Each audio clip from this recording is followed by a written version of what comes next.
Let's do the Pledge of Allegiance. Ashley, you want to lead us? To the flag of the United States of America and to the republic for which it stands, one nation, under God, indivisible, with liberty and justice for all. Okay, can we have the roll call? Chair Gary Cushing, Here. Vice Chair Cameron Carrizales, Present. Commissioner Aaron Todd, Present. Commissioner Ashley Connolly, Here. Commissioner Derek Farage. Here. Okay, so all are here. Okay, oral communications. No one has turned in a card to do any speaker card for that. So we'll go on to the consent calendar, the minutes for the February 19th Planning Commission meeting. Chair, I have one comment on the minutes very briefly. I'd like to add, this is on the second to last page, and for Jacob, right above that line, it says item is concluded due to lack of commission action.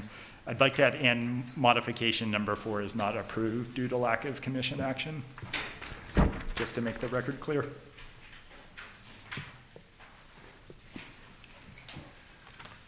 Hey, we didn't do the minutes last month, right? For the previous meeting?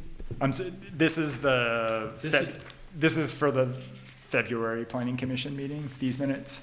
Yeah, but at the last meeting, we didn't do the minutes from the last meeting because there was only 2 of us here that had been at that meeting. There was, so I think, I'm not sure I follow your question. I know at the minutes for that last meeting, there were the October Planning Commission meeting. Right. So those are not on this agenda. Those will be brought back at a future meeting. Okay. So those, yeah. I was just curious, so we're missing one. Yeah, different set. So here, there were 4 commissioners present at this February meeting. So those 4 commissioners Right. can vote on these minutes. Right, okay.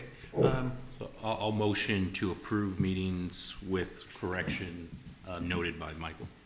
Do we have a second? Yes, I'll second. Okay, all in favor, say aye. Aye. Opposed? Okay, motion carries. Okay, public hearing, we'll open the public hearing at 6:32.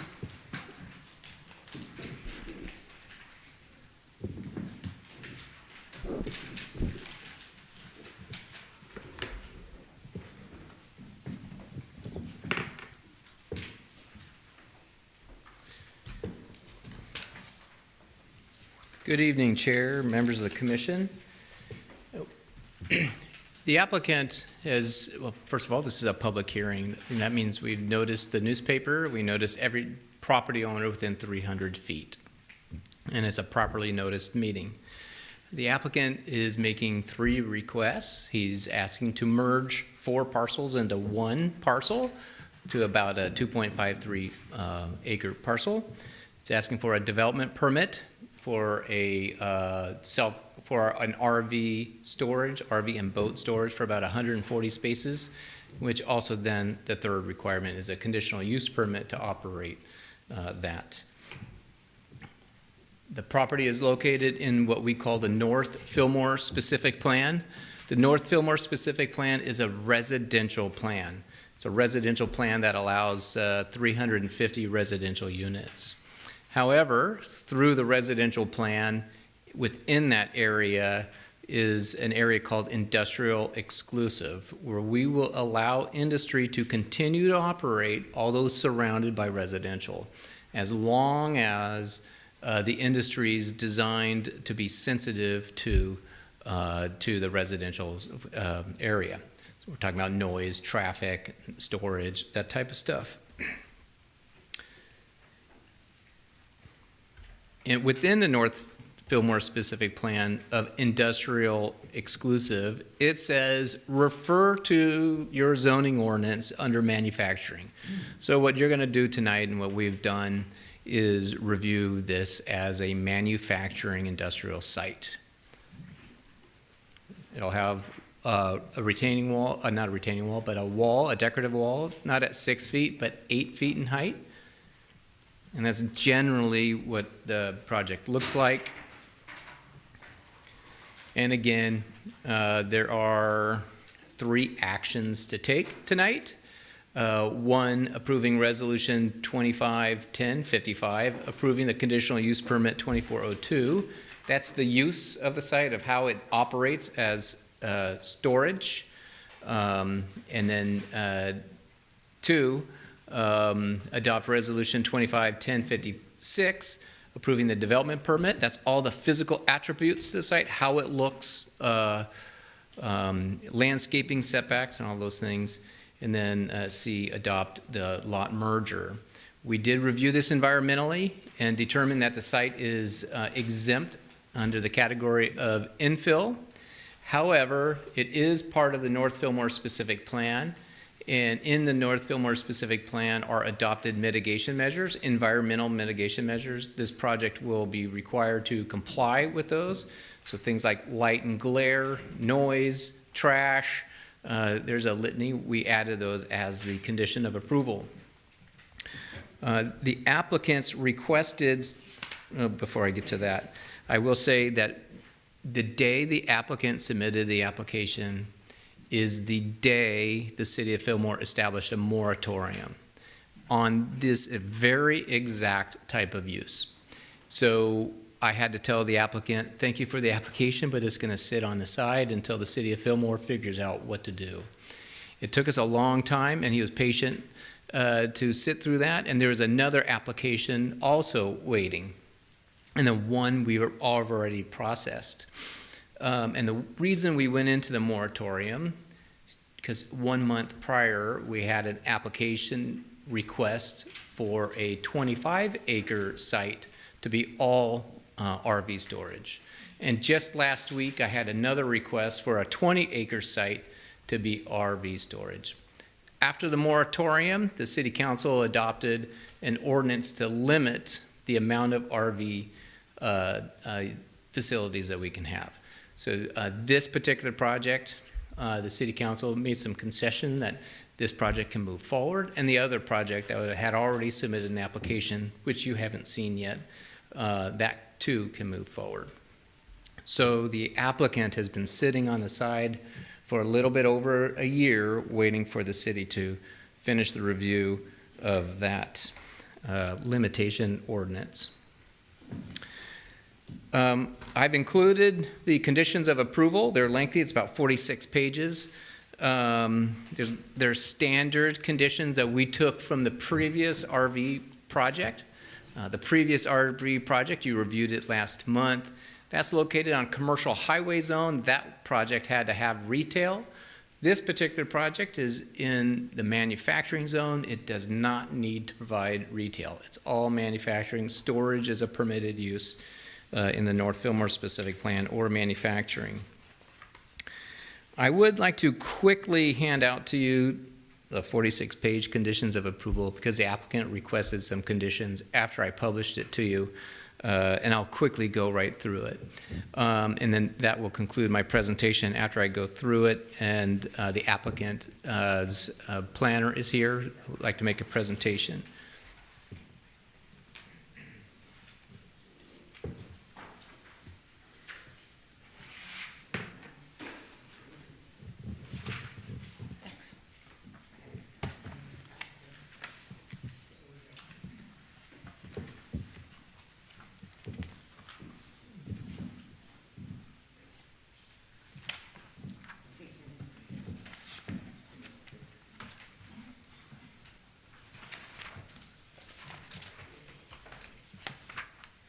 So if you can scroll to page 7 under the category of sewer, it should be in red. That's our standard sewer connection. There's nothing added there. It was originally deleted. We shouldn't have deleted it. The project will have one toilet. There's a modular unit of 320 square feet that's there on site. And then if you can scroll over to page 9E38, the applicant requested that the city engineer have the final review of hydrology or drainage. The concern there is that the county has just at the tail end of approving a document countywide for all projects pertaining to drainage and water treatment, right? So this project is just a little bit ahead of that, and it's undetermined exactly how that's going to get handled. The city engineer knows, and the applicant's engineer knows the very detail of that, and we'll leave it to them to describe during construction plan check how that's handled. And then if you look at page 12, E58, I have some triple X's there. I need to identify the pole numbers. This project is not required to underground any utilities fronting their project because there aren't any. However, there's a street light there with an overhead. That particular utility needs to be underground. I need to put the pole number on that. But they do not need to underground otherwise. And then on page 13, P6 describes that the wall that I just showed along the easterly area where it's going to be exposed to the public, there's going to be a vine on that. But someday, at that location, that property is going to be developed. Once it's developed, it no longer needs to have a vine on it. The purpose of the vine is to deter graffiti. So if you look around Fillmore, you'll notice that all of our walls have vines on it, and it's our method to deter graffiti. And the most important one, yeah. So you lined out both sides of the fence, so Yeah, so it only needs to be on the eastern property line, the exterior. the exterior eastern property line, yeah. And then the last one is on page 16. It's probably the most important one, S1. The property is required to dedicate 10 feet to the city of Fillmore. That's because 5th Street will one day be widened. We need to accommodate it to accommodate the North Fillmore specific plan, the 350 houses that'll ultimately one day be there. By the way, we have 135 units approved there. It's under construction right now. So we have that to be widened. The applicant's aware of these conditions and the revisions and agrees with them. With that, I'll take any questions you may have. You are the final review authority. This does not go to the planning commission. It does not go to the city council. And I'll take any questions you may have, and the applicant is here to make their presentation. Are there any questions of me?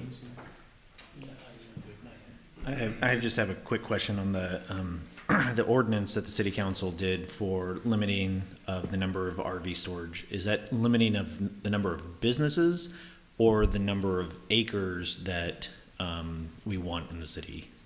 It limits location. Okay.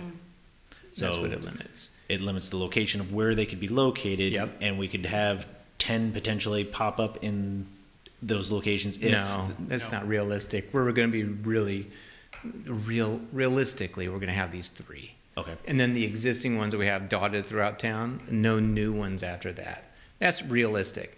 So in the business park, we have about 60 acres there available. It was, it allowed for RVs, and that's where the push was. And when the applicants were coming forward requesting it, they were asking for all 30 acres or 25 acres. Oh my, dwarfing what you have seen. Right. So, and then we will not have any more in the North Fillmore area. This will be it. And then we have the one that's being proposed along the highway right now. You haven't seen that application. It'll be a while before you see that one. Okay. Thank you. My question is, for the conditions that are outlined here, there's condition E47 that talks about impervious surfaces. And I'm wondering, the civil drawings right now don't show any pervious surfaces, although this is a condition. So are they going to be including that when they submit to the building and, Public Works and building, or is this what it is? No, it's not what it is. So we'll get construction plans. However, The asphalt, it'll be solid asphalt, it won't be the pervious asphalt, or pervious concrete. Everything will shed off into their storm drain treatment areas. Right, but this says to reduce the footprint of impervious by using permeable pavers, or permeable asphalt, so they're Right. not planning to do that. No, there are other methods that's identified that the county's identified in their planning document. So, and the finality of that hasn't been decided yet. Okay, Yeah, they submitted a hydrology report. I should have included it here, and it'll show containment of water. they're containing it on the site. Not all of it. I don't have all the details, but some, a great majority of it. Some of it, there will be overflow. Okay. A question for you, on the very first page, under C, it talks about the operating hours being between 6 a.m. and 9 p.m. Is city ordinance 7 a.m.? I think it For is 7 noise? a.m. That's a good catch. Okay. I thought I had that corrected. I think it is 7 a.m. If it is, I'll make that correction. Okay, and question 2 is, back to your comment on page 7 for E24 with the sewer, is Ventura County gonna have a say if this is approved tonight as far as how that part is gonna work? No, it's a City of Fillmore system. It's our Public Works Department. Okay. And they will have a say, or, Oh, yeah, so if you approve the project tonight, this is just a conceptual review, we'll get construction documents, and those construction documents will be reviewed by our engineer, Public Works, Building and Safety, and Planning, and Fire. perfect. All right, thank you. On the last one, the S1, they're gonna dedicate another 10 feet. Does that impact their design at all right now? Or is No, that just- plans already include it and show it. Oh, they already So got it. along Fifth Street, they're dedicating 10 feet. There's also a large easement just behind that for I think it's a gas line that's there. Okay, Yeah. So what you'll see on the outside along Fifth Street, a generous front yard setback. okay. Any other questions of? I have one more. What is the allowable wall height? Allowable what? Wall height, 8 feet. that's the maximum. They can ask for higher, but they have to go through a process to do that. Okay. That was gonna be part of that. My last question is, you mentioned 6 feet, but they're doing 8 feet. Is there a reason for the additional 2 feet? Yes, when we reviewed the RV ordinance, the city council said it needs to increase from 6 to 8. So RV standards was now 8 feet block walls, and they also said that the sites have to be asphalt. So there was confusion before, like would gravel work or dirt. On some of them, they're dirt right now. And so the city council concluded or clarified you have to have asphalt and you have to have an 8-foot block wall so you don't see the RV. Is the RV, how tall is the RV, or we don't know? It's about 9 feet when, with the tires and all. Right, so. Yeah, so you'll see you just a would see little bit of it. Okay, and then you have to have asphalt. Yes. You can't have an alternative paver. No. Okay. No. The idea was dust and mud and, there was quite a discussion. Right, but not like just dirt, I'm saying like, pavers, You can concrete pavers. You or- could do pavers. Yeah, it just needs to be solid. Right, You can walk on it during the rain. Okay, any other questions, Kevin? Okay, and the applicant is here. I don't know if they want to speak. Well, we have 2 speaker cards on it. You are, Nicole. okay. You wanna go first? Sure. Okay. My name is Nicole Garner. Just I- one question. She doesn't have time limit, though. Are you with the applicant? And Yeah. is this okay, Yeah, so yeah. if she's with the applicant, She doesn't have it. that's correct. I'll be short anyway. No, that's okay. You can take it, we have all night. Okay.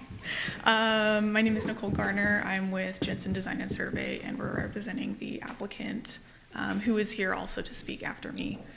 I don't have much to add. I don't have a presentation for you because I think that staff did a good job. I did want to kind of highlight the road that we've kind of taken to get here. As Kevin mentioned, we were contracted by the applicant in January of 2023. And we worked with city staff to prepare the application for the RV storage. We got everything together. Preliminary grading plan, we had the CUP site plan, we had our surveyors prepare the lot merger exhibits, all ready to submit in June, and then the moratorium hit, and we had no prior notice of the moratorium going into it. So that was kind of a surprise. So we were put on hold, as Kevin mentioned, and as it was brought before City Council, Aaron and his family, the applicant, they went to City Council, kind of explained our situation, and we're very thankful for staff letting us submit in between the time when the moratorium ended and the new ordinance came into effect. So we're very thankful and happy to be here, and we really hope that this is a project that you guys can put your stamp of approval on. Some of the things that we worked through, which also were just mentioned, originally when we submitted, we had proposed a gravel parking lot, and then we were told, no, it needs to be asphalt, so we switched it to asphalt. We had originally proposed, I believe, a 6-foot PVC fence, and then we're told, no, you need an 8-foot masonry wall. Did the 8-foot masonry wall, added all of the landscaping and the graffiti abatement along the east side of the wall on the outside abutting the vacant property, because we all understand how tempting a blank wall can be for graffiti. So I just hope that kind of communicates that we are really trying to make this a good project that you guys will approve and that, Fillmore will be happy with. But I'm here for technical questions. I'm a planner at Jensen, but I have spoken with our engineers today, the one that worked on this project and coordinated with the city engineer on all of the drainage questions. So I can attempt to answer those for you, although with the caveat that I'm not actually an engineer. So please be patient with me. But I'll go ahead and let Aaron introduce himself and speak real quick, and then I'll be available for any technical questions. Okay. How's everybody doing? Thank you for the time. I just want to introduce myself. I'm Aaron, and this is my wife, Elizabeth. We're from Moore Park, and we had this idea back in 2022 to open up this RV lot, and it's been a long road and a long journey with a lot of tweaks and stuff to our site plan, everything like that.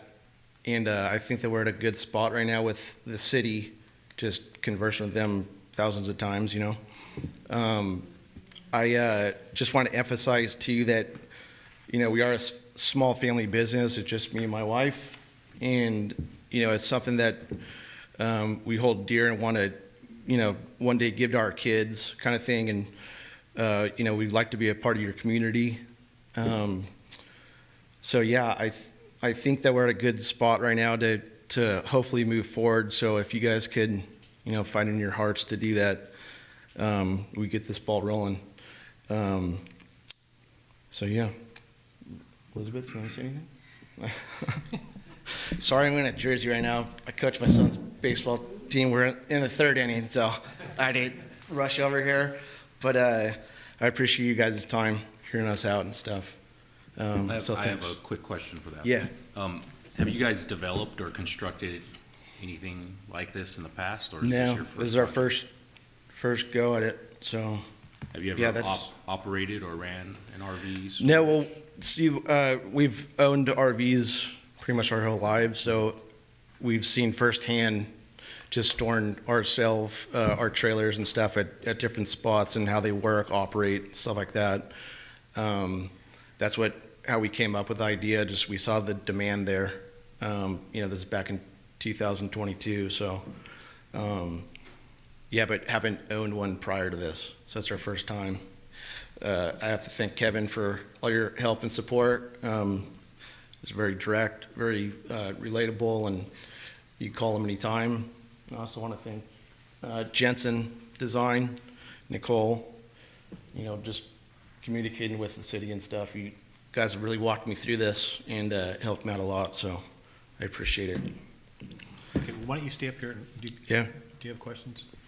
Yeah, I'm not sure if this would be for the applicant or for city staff. But one, you're going to have the office building, the small little structure there. Yeah. Is it anticipated having a living guard there 24/7? Or is it just during the hours of, 7 to 9 p.m.? No, I'll be there probably 4 days a week, but other than that, it's not going to be guarded. I mean, there's going to be a security gate and Automated automated security gate. Okay. But other than that, no. So the plan is to have sewer connections with that office building. Yep. Any plans, or is it correct to say whether or not having a dump station at the location? They requested a dump station, Yeah. and city staff said, please don't offer that and remove it. We want to be control freaks on what goes into our sewer system, because the RVs tend to dump things that are extremely harmful to our sewer plant. Right. So Nicole itemized some of the things that they removed. That's one of the items that they removed. Okay, yeah, that would have been one of my questions of if it was possible to either put a condition that they can't add it. It's in the future. plan to not have it. To not have it, okay. My last question, again, probably for city staff, because this is rental, is occupancy tax charged for these types of No. businesses? No. Nope. Okay. All right, thank you. Thank you, guys. Well, I got one question for you. No, stay up there. Oh, yeah, for sure. All five is fine. For sure. Just out of curiosity, coming from Moore Park, a small town, why Fillmore? Well, to be honest with you, I first had a deal going in Santa Paula, but there was an environmental thing out there where it was delayed, so they couldn't sell it to me, and I just kept looking around. But in this area, in Moore Park, Fillmore, in Santa Paula is where I was looking, just because I'm local, So yeah, it's just this area that every criteria was met with, price and size and stuff. Again, it's just my wife and I, so I don't have millions of dollars, like the guy that got the 12-acre lot up here. But it worked out. I've spent a lot of time in Fillmore, playing baseball and stuff like that, and I've been local, so I kind of knew the area, kind of thing. Thank you. Yeah. Yeah, I guess my question is also directed towards the staff. Are they allowed to have a completely solid gate? They can have a solid gate, but they didn't request one. It's an ornamental iron gate. Right, but, okay, so there's nothing saying that they have to have openings or something No. in their gate? Okay. Yeah, that's the only question I had. Okay, I have a couple questions that. Yeah. Former RV owner Yeah. for years and years. I saw on your site, your maximum size space is 40 feet, Yeah. so you're excluding the very large ones, because they're up to 43, 44 feet. Yeah, I would allow the 42 feet, maybe just hang out over just a little bit, but not, Okay, I'm just, it may not be in our ballpark to ask these questions, but. yeah. How much, I didn't see anything where it said a percentage of landscaping, because I know it came up in other RV parks that they had to have 12%, and maybe Nicole has that information. Yeah, so the interior strip, we have a 4-foot wide strip of landscaping on the interior. But since it's raw land, I have to improve it, and then all the landscaping in front too.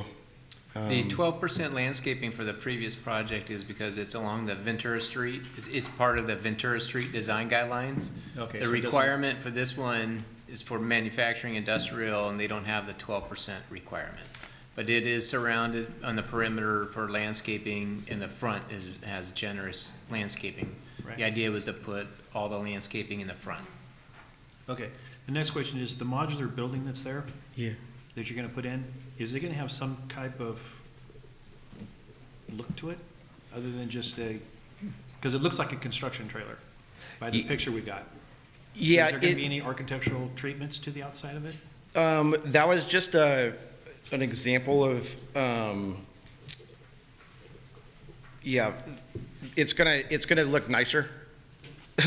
I don't know, yeah, Nicole, jump in, because, Kevin added a condition that we will have to do architectural enhancements on the modular. And then, to circle back to your question about the length of the parking stalls, the 40 feet, we did allow for an overhang into the landscape planter, so the curb is gonna kind of serve as like a wheel Oh, stop. so the end could go back over the. Yeah, so there is room for a couple of extra feet. Okay. The other question I have, on the actual architectural drawings we got, there's 2 trees going into the entrance, and the canopy for it goes out over the street.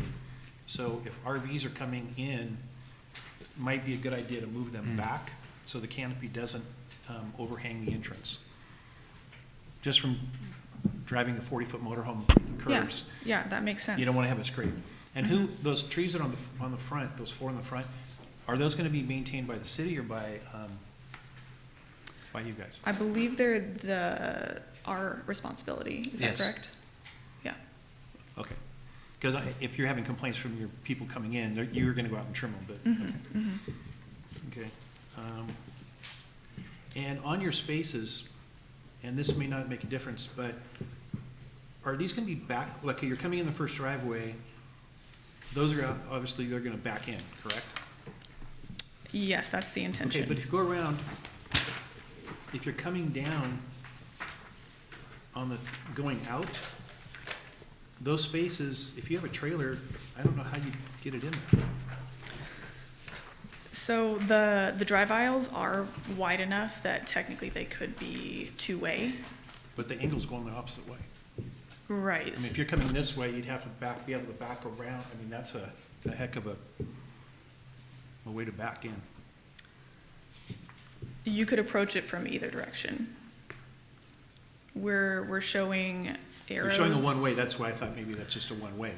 Yeah, that's the intention, is for them to go one way, but there is room for them to use it both ways. The intention of the arrows and those turn radius symbols are to show that a large RV could make those turns and could navigate the site. Okay. Okay. And it says it's gonna be ice planted around the outside? Bless you. Creeping figs. Hmm? Creeping fig. No, not in the wall, but Oh, in the the planter. planter, Is it, I think it said ice plant? It did.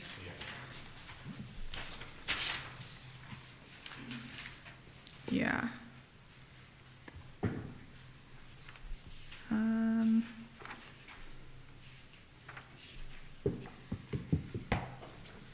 getting lost in our symbology, I apologize. That's right. Yes, you are correct. Is there something else that would be better there? Ice plant? Because ice plant, when it grows, it gets woody after a while, and it's only, what, 2 feet wide there, that planter? It's 4 feet. 4 feet wide? The intention was to have something that was low that would allow for an RV to hang over it. Okay, okay, So I don't think that we're particularly married to that plant, okay. as long as it's of the similar size. And on S14, it says overnight parking shall be expressly limited to buildings. That doesn't mean someone's occupying it, correct? we're trying to prevent people from occupying it.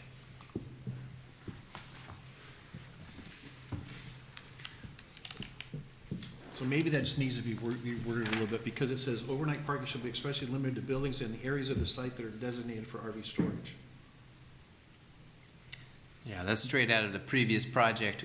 If you remember last month, that Okay. project had 7 buildings where you could that's park right. inside of buildings, where concierge service. So we should strike out in limited buildings and just stick with RV storage. Yeah. Or there's no overnight camping? No, I mean, because we don't want this to turn into where you got people right, like pulling in there. Walmart or, Exactly, Right. it says, oh, it doesn't say I can't stay here, so I'm staying here the night. Not that we have a homeless problem in Gallup, right? And then your spaces are 11 feet wide. A motorhome's 8 to 8.5 feet wide. That's pretty tight. Yeah. A foot and a quarter, a foot and a half, because you can't Yeah. even open a door then. Well, I took measurements to my previous lot that I stored my RV. Okay. And then I also went to two other ones and measured theirs, they're the same size. 11 feet? One was 12, the one in Simi, the big one in Simi, those were 12. But, the one on Spring Road in Moore Park that I used to park my trailer was 11. So I took the dimensions down, as kind of just a gauge, you know. Okay, I would just encourage you to take a second look at that, because if you're in a motorhome, you've got to go in and out of it. A trailer, you might be able to just pull in and you don't have to go in and out. Yeah. But a 11 foot is really tight. If you want to just, I mean, that's just a suggestion. Okay. Okay, because I would hate for you to build it and then people complain that it's too tight and then you go back and you have to restripe and everything. So, okay, I don't have more questions. One question for staff. Where, just for my FYI, where is this project located in comparison to the North Fillmore specific plans development now? in correlation to the Williams Homes Creekside development. Yeah. So, the Creekside development's the most northerly portion. So between Creekside development, there's Amaron poles. And the next block south is this particular project. Actually, we have the city well number 4 and then this project. Okay. Thank you. Okay, any other questions? for the Yeah, applicant? you Okay. reminded me, so there's one tree that is shown as being removed, and part of the mitigation measures for, it talks about a 4-inch, if the trunk is 4-inch or wider, that you have to replace more than just the one tree. Do we know how wide the trunk of that tree that's being removed is? We have not looked into it. We figured that that was gonna be something that we would do post-approval, and then if trees are needed to be added, we can add the trees into the landscape. Okay. And then, I guess for you, the tree sizes, the gallon boxes that they've selected, is that what is prescribed to them? Yes. Okay. Okay. Derek, anything else? Okay. Aaron, anything else? Looking at the exterior landscape, ice plant, I mean, okay, but there's no plan for for rock or mulch or anything in the planter bed itself? Is it just solely the ice plant planted in the ground? I believe so. I'm not sure. The concern that I would have if there is mulch, for example, based off of the picture, I know that's probably not exactly it, where the masonry wall is that it is a wind-prone area and fire spreads fast, and I would not want someone to throw something out there and then an ember catches and then takes off. Okay. So that was my concern with that. Thank you.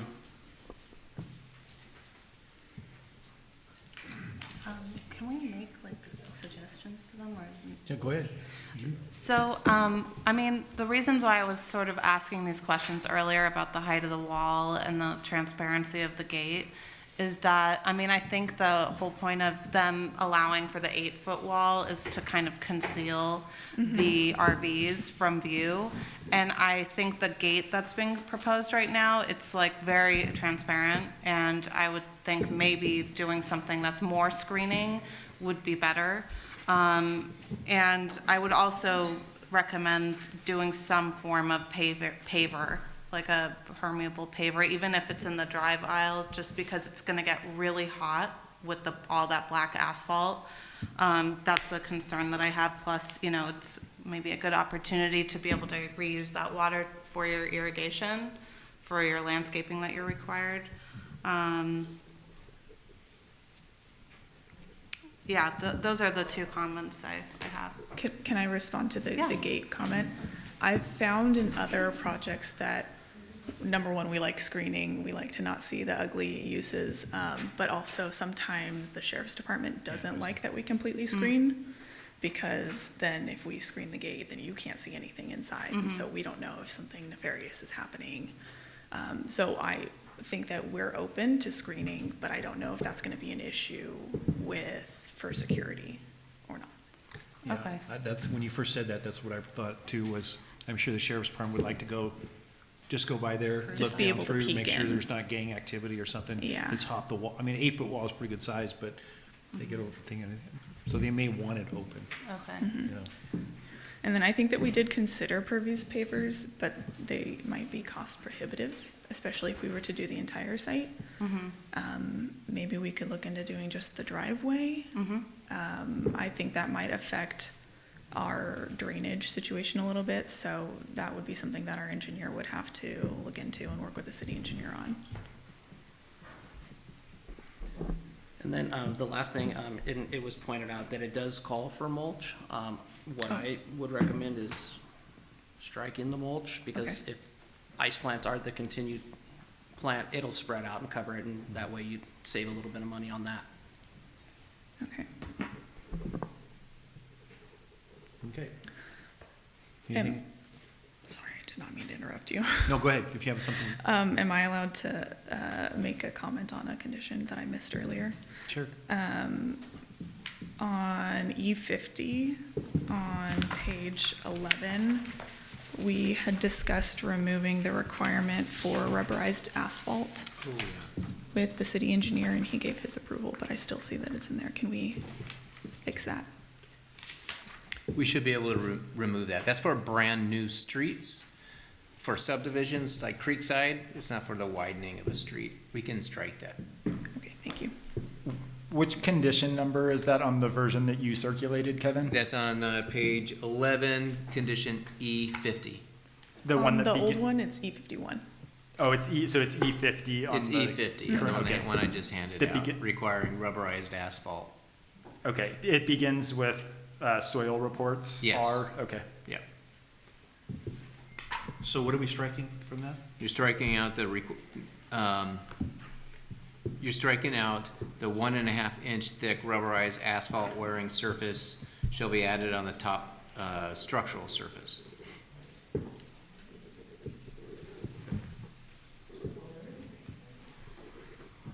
Is there any concern with the driveway across the street?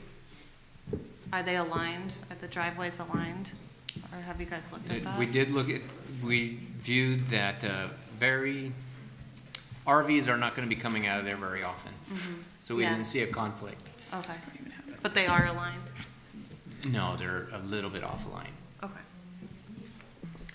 Was the fire chief and sheriff, the chief consulted in regards to this to get Yes. their feedback? Yes, yeah, they're okay with the project. Okay. Yep. Okay. Derek, anything more? Ashley? Aaron? Karen? Okay. So, thank you very much. Okay, so we'll close the public hearing? Is there any public comment? No. Okay. Okay, so we'll close the public hearing, and then, discussion of board members? Maybe this would be a good time for me to walk through, there were some condition modifications that were discussed. Sure. So that might be a good time for me to walk through these, and then if the planning commission or Kevin, if you have comments on that, we can talk about that during the discussion. So on condition E number 50, the sentence that reads, a 1.5-inch thick rubberized asphalt wearing surface shall be added to the top of the structural section. That one sentence in condition E50 will be stricken. On condition number S14, What page, can you give the page number? Yeah, so the E50 condition was on page number 11. The S14 condition is going to be on page number 17. There was a comment about clarifying that overnight parking condition. And what I might propose for that is for it to read, overnight parking of RVs shall be expressly limited to areas of the site that are designated for RV storage. Does that clarify the issue in terms of The overnight issue parking? is also no camping overnight. Okay, Yeah, and I think that needs to be put in there. no camping, okay.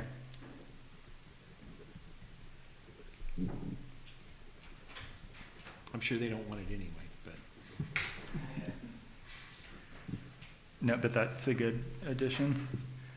Okay, so that, we'll say overnight parking of RVs is limited in the first sentence to areas designated for RV storage, and no overnight camping shall be allowed, added to condition S14. One of the commissioners brought up the issue of the RV dumping not being allowed on the site. Kevin, is that condition already in there? It's about- not a condition, but it's not on the plans either. So if you want to add it as a condition, you can, but it's also not on the plans. It's Okay. not it's not an exhibit. I think it would probably be good, so at some point in the future, given the concerns about the city's, the sensitivity of the We should sewer add it as a system, condition. that would be. Well, if the planning commissioners say to do that, yeah, we should add it. Yes. So I would propose that we add that as, this would be on page 17, maybe as a new S18, no, with the proper word, no RV dumping on site shall be allowed. No RV dump station? No RV dump station.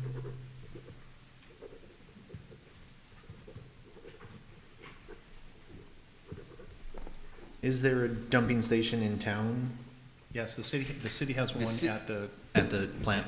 at the We plant. do, and by the way, you're on camera. So we're. Smile when you dump. Right.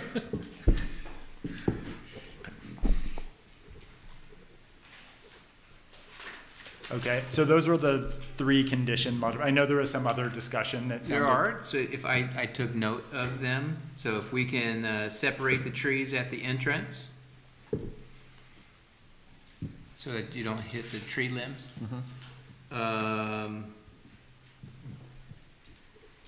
No mulch around the perimeter landscaping.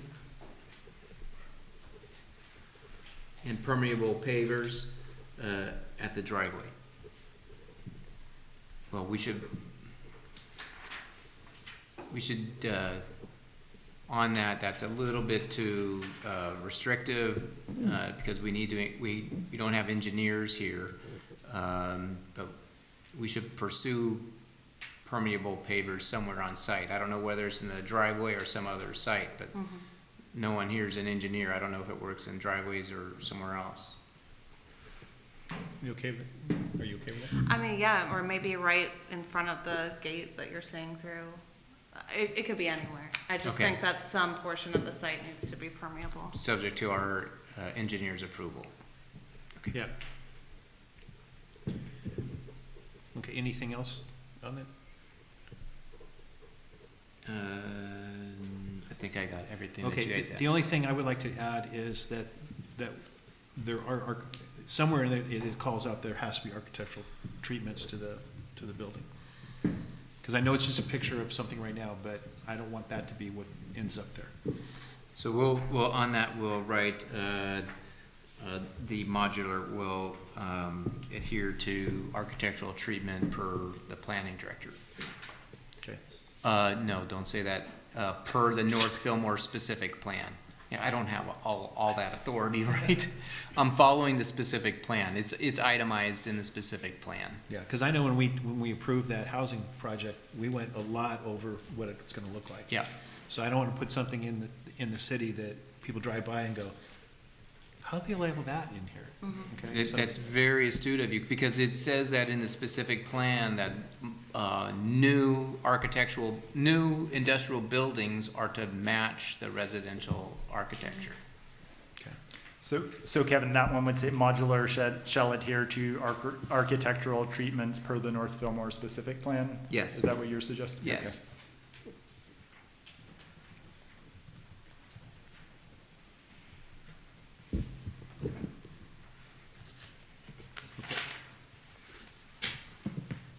So Michael? Okay, so first we'll do discussion, okay, and then, are all these separate ones we have to do? The conditions that we just went through? Well, I mean, each one, we've had there's like 3 or 4 different things in here that have, do we have to vote separately on all these? No. Just, No, you can make a motion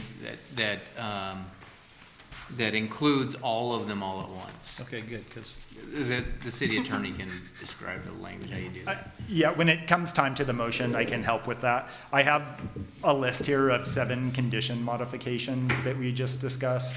And so the motion would be subject to the conditions being revised in the list of 7 modifications that we just discussed Okay, to so summarize if- those. we do those, if we approve it, it doesn't have to come back to us again? No, Okay, no, it's us, unless there's a mod 1, 2, 3, and 4? yes. Okay, do we have any discussion? Aaron? Cameron? No. Ashley? No. Derek? Okay. I'm good with everything that we've placed in there. Yeah, I think it's gonna make it a nicer, facility to do, and I know we need RV storage still. So I'll entertain a motion. Michael, do you wanna And give what the motion's supposed to be? so if the motion were to approve the project, the motion would be to adopt Planning Commission Resolution 1055, approving conditional use permit and CEQA categorical exemption. Adopt Planning Commission Resolution 251056, approving development permit 2401, and adopt Planning Commission Resolution 2557, directing staff to process lot merger 2401. Also adding the list of 7 condition of approval modifications that were outlined previously. It's on the screen in front of you, the motions, suggested. Okay, do we have a motion? I will motion what Michael just said. Perfect. Do we have a second? I'll second. Okay. Without any further discussion, all in favor, say aye. Aye. Opposed? Okay, passes 5-0. Thank you.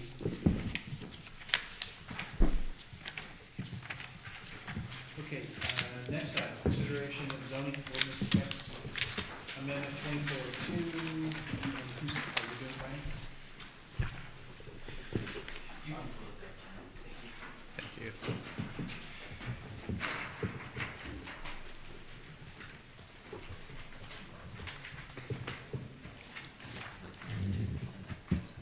Oh, okay.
was gonna suggest maybe a recess, but it looks like we got it here. Thank you. Okay, this item is the housing element actions. It's zoning ordinance amendment 2402 and zone change 2104. And good evening, Chair and Planning Commission. I'm Brian McCarthy, and I'll be presenting this item. This has been through, the housing element was started, I believe in 2022. This Planning Commission got a look at it a few times. It went on through several rounds of review with the Planning Commission, with City Council, through the California Department of Community Development, and all throughout the process. I think we're on the fourth or fifth version of it. It's been revised. It's been incorporating public comments all throughout. It's been up on the website. The housing element has for the past 2.5+ years. And the public comments have been incorporated into it. And we're down to the wire. The City Council just adopted the last version of it in September 2024. And after the California Department of Housing conditionally approved it to complete these rezone actions. So they're anticipating these rezone actions any day, and as soon as we do, the housing element will be officially certified, and we'll be done with that process, and we'll start the next round. The two actions tonight are the rezones, so these are baked into the housing element, and this is to increase housing opportunities in the city. So what we do is we zone the properties to ensure that there is enough capacity based on the regulatory environment and the zoning to provide for housing should the market demand that housing. If the market bears, more housing, then it will come. But we don't build it. The developers come to us and we just say, we have these properties available to you. So we over and exceed the densities required to meet the state's housing requirements, which is based on levels of income from extremely low, very low, medium, and then moderate and above, which is market rate. So we have more than enough zoning to allow for that, and this is one more step in that direction to provide more zoning capacity. That's really all this is. It's not a development per se right now. So action 3.1 is to create this new zone, which is not previously in our code. Residential medium high 2, which is to allow for 15.1 dwelling units per acre, up to 20 dwelling units per acre. This is an overall site of both actions. The other one is an overlay. This is where they are overall on the site, and we'll zoom in a little bit, but the pink is the overlay, and the blue, which is along Highway 126, those are to receive the RM2 zoning. That's the RM2 zoning along the highway. It's a little bit blurry there, but that's Highway 126, representing the bottom boundary roughly. Bisecting those blocks is Central Avenue, and then you've got Mountain View on the far right, and then also bordering it is A Street on the left. So these are all the properties that are just down here and down over there. This particular rezone for the residential medium high was identified as needed by City Council at the outset or even before the housing element update began. There had been numerous residents in the area who wanted their homes to be upgraded, but they've been zoned commercial highway for decades and decades. I think going back to the 1940s or 50s, it's been zoned commercial highway.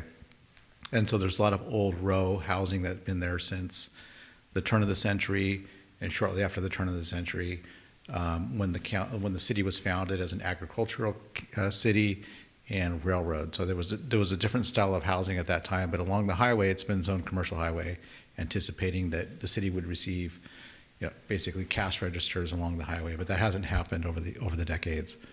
So the properties have become kind of defunct down there. So folks have been looking for ways to upgrade, and this is one thing that will allow them to do that because it would now be consistent with the zoning. You'll see the second to the bottom bullet there is not only does it allow for multifamily, but it allows for the single-family home to be upgraded as well. And then ordinary uses that occur in residential zones are churches, daycares, and schools. So the housing element adoption of this code also comes with it development standards. So we have to know what's that buildable envelope that could be developed here. And we basically tiered off of what our existing zones are. So that's roughly similar. It's not going to look terribly new. It's got the maximum dwelling units, a very small lot area because these are very small lots. And we had to have a small lot area to allow those really small lots to become conforming with the code. Lot widths is also very small here because that's how they occur today in many cases. So we wanted to make sure those lots were going to be consistent with the code as it exists today. So we're making them legal. We established some front setbacks, which allow for a generous building envelope. They can come out to 10 feet. And then we wanted the street-facing garage to still be stepped back a little bit from the living area so that we don't get a lot of garage frontage on the streets. And then rear setbacks and side setbacks are generally consistent with height density at 5 feet. And then on the street side, it's 10 feet. And the 60% lot coverage is consistent with our other high-density zones. And we have opportunities for usable open space, which is common area, and private outdoor open space. And a lot of these numbers have been tested with previous developments in the city, such as the Mountain View Apartments that Mini Mansions completed just a couple of years ago. And we have a new project that's in the pipeline, soon to be constructed, called Fillmore Terrace at the corner of Palm and Highway 126. So you'll be seeing that very shortly. And so we know that these types of standards do allow for an adequate building envelope. They could go up to 40 feet tall or 3 stories. Okay, so that's the RMH2 zone. And then the second one, as we mentioned, is Action 3.2, which is the housing overlay. The overlay acts as basically an overlay of the underlying zoning. So one could develop the property consistent with the underlying zoning. That doesn't go away. But this would now additional development opportunity to develop per the overlay, which could go high density residential. They could stay with what they have. One of them, I believe, is manufacturing industrial, and the other ones are sort of a lower density residential. So they could do either or when you have an overlay. That's one of the properties. It's up off of B Street between 2nd and 3rd. The other one is on Sespe, little infill lot, a couple of infill lots. And then finally, we have these 3 lots, which are down at the south side of town near the old wastewater treatment plant just off C Street. So those are the general 3 clusters of the housing overlay. And the housing overlay standards, as I mentioned, are typical, consistent with what we did in the RMH2. And we have standards there that would allow for development to meet the densities that are necessary, which is up to 24 dwelling units per acre. And we did have a developer review some of these, and they penciled out 24 dwelling units per acre on one of the properties. Lot width is 50 feet. That also allows for some parking in the front. Front setbacks at 10 feet. Street-facing garages, again, we kind of want those to be pushed back. Rear setbacks of 10 feet.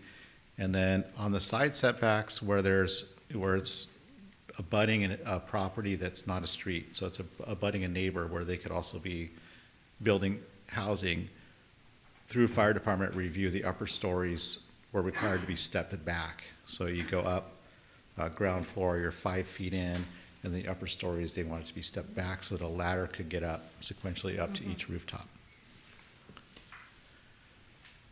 And this has common usable open space again. It's a little more lenient on the ground floor private open space and the upper story unit open space. These are all draft design standards, so they're all subject to change. I should mention at the outset that you're not approving these at this point in time tonight. We're just here to accept your comments. Any initial input and feedback that you might have, we'll take that back and incorporate it, and then next time around, you'll be making an actual recommendation to City Council. Okay, so that covers the two zoning aspects of it.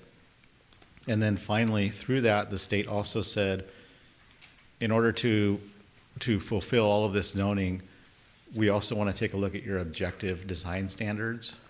And the objective design standards basically take the subjectivity out of the process.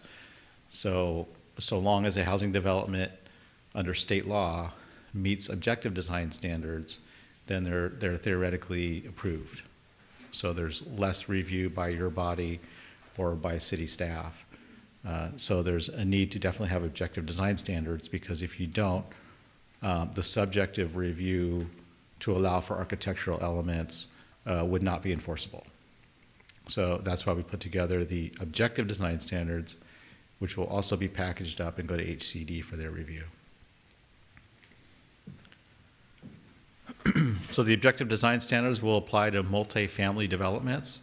So that would be for any multifamily development in town, but it would not apply to the central business district. And they'll basically regulate the lot layouts and the architectural style, and kind of try to appeal to the aesthetic nature of the city, and try to keep the Fillmore character that we have here. They don't specify a particular architectural style. We leave it open generally throughout, that one could choose to do, say, craftsman or Spanish colonial or a Tuscan or a modern. We leave that open to the developer, but we just want to make sure that it looks authentic. So if you're going to do the architectural style, we want it to look like for real and not just stick-ons, so to speak. So that's kind of the main thing we want. We allow that latitude to pick your architectural style, but just do it right. Tonight's recommendations are to open the public hearing, review staff's comments, review with staff and comment on the rezones, and to also review the objective design standards. I didn't put all the objective design standards in the main body, but I do have all of them listed. And if you'd like to pull up any of these, it's quite extensive, but we can go through if there's any specific comments or questions. All of those are here. And I also have a few pictures of some projects that have either been developed or are in the pipeline, or other developments around the county that I've been involved with in the past that might capture some of the elements. So with that, I'll leave you with staff's recommendation, and I'll be happy to answer any questions.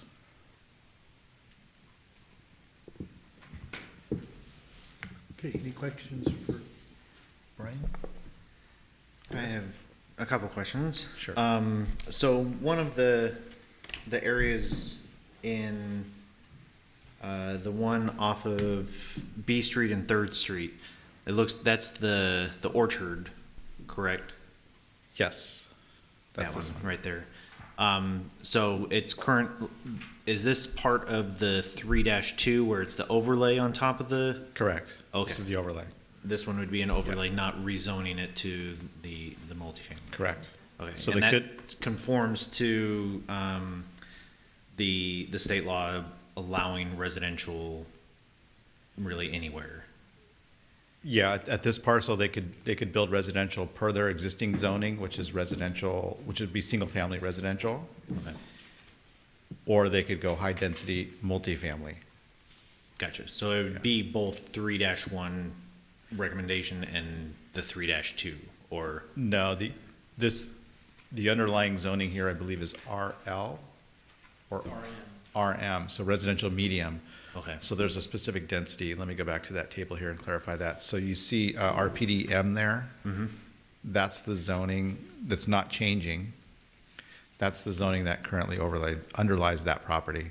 Okay. So a developer could come and they could build everything per that RPDM, which is 11 units per acre, and they would have individual lots of 6,000 square feet. Or they could choose to go with the overlay, which is HO. Okay. That's the change. So it's either of those two. So all the pink areas that you had showed, with 3 different parcels here. or Yes. 3 different areas, those are the overlays, and then the blue were the 3-1 rezoning on that commercial highway. That's right. So this is the RMH2, which is a new zone. So it's not an overlay, it's the zone. And that's the blue here. And Okay. that's this column in red. Okay, and then those blue sections, if they're not changing or changing to their current structures on it, but they want to add to either the existing structure or adding ADUs to the property, they would fall under the new zoning 3-1, Right. but they wouldn't have to necessarily upgrade their current structure to conform to the zoning.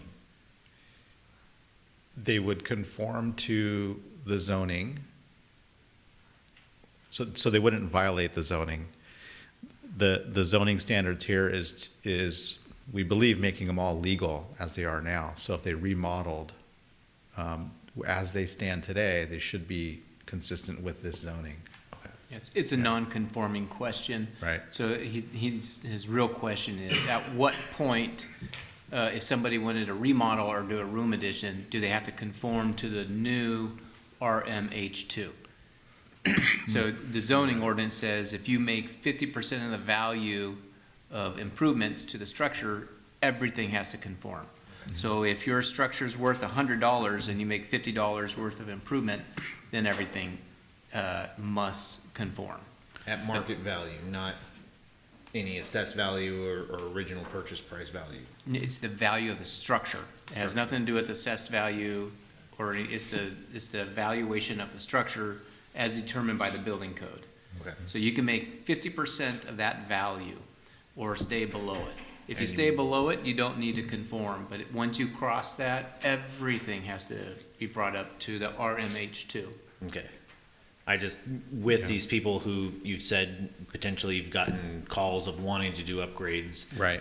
I would want to make sure that they're aware of that, at least that, to Yes. know, okay, how much can I go to Right. in order to upgrade my property?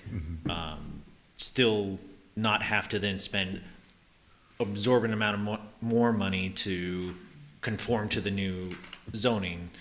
So as long as we're okay Yeah. with that, and that's part of the normal ordinances and. We tried to capture all of that, so theoretically, there wouldn't be non-conforming once this is adopted, because we tried to allow for what exists today in terms of development standard, such as lot width of 25 feet. Right. Or, lot area of 3,000 square feet. So none of those lots are smaller than that. Right. And so theoretically, they should conform. They should be legally conforming. We haven't gone and taken a tape measure to every side setback. That might be one of the issues there, but they would still be up to the 50%, as Kevin said, improvement, before we might want them to push back from the setback. And at any time they come to try to get a building permit, if they don't conform to these by a foot or whatever, they can ask for an exemption. They can ask for an exemption, but in some cases where you have these old, really small, tight lots, we've granted a variance. Variance. Yeah, okay. and a variance is a discretionary approval, and they don't get handed out very easily. It's hard to make the findings for a variance. Okay. Yeah.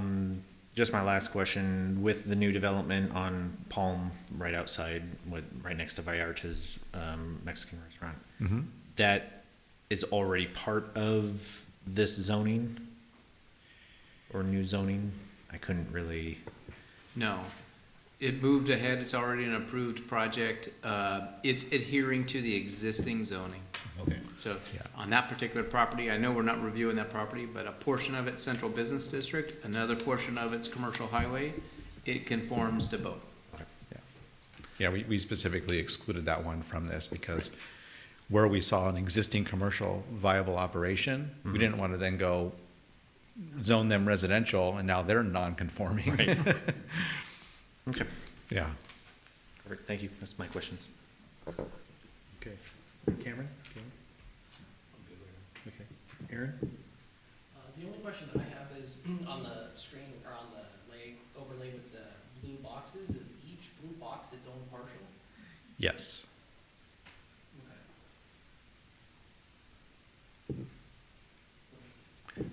And the majority of that, or almost all of it, is already occupied. It's not vacant land, right? Correct. Okay. I think there's a handful of vacant, but mostly occupied. Anything? Yeah, so, you said that the city council identified that these areas need to be rezoned to residential, but did they specifically want high-density residential? Yes. Okay, and then, I mean, we kind of talked about this, but is there any kind of due diligence imagery that's, you know, simulating to substantiate the language prescribed in the code? You know, sort of like a massing study that shows, you know, what 40 feet would look like in this area? Because to my knowledge, there's nothing 40 feet tall in the city right now. Is many mansions 40 feet? There is, we do. Yeah. So, it's a 3-story limitation.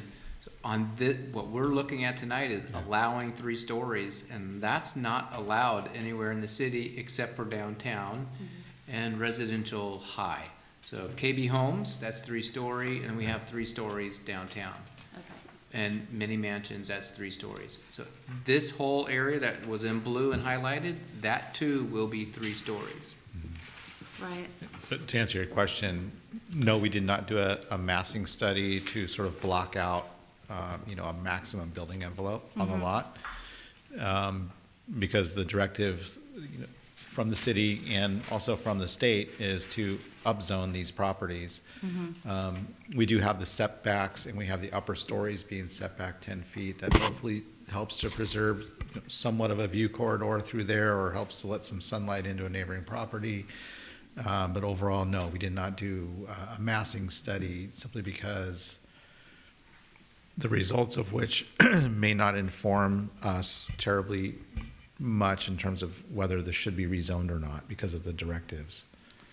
Were there other areas considered for this rezone, and why were they not selected? These particular properties were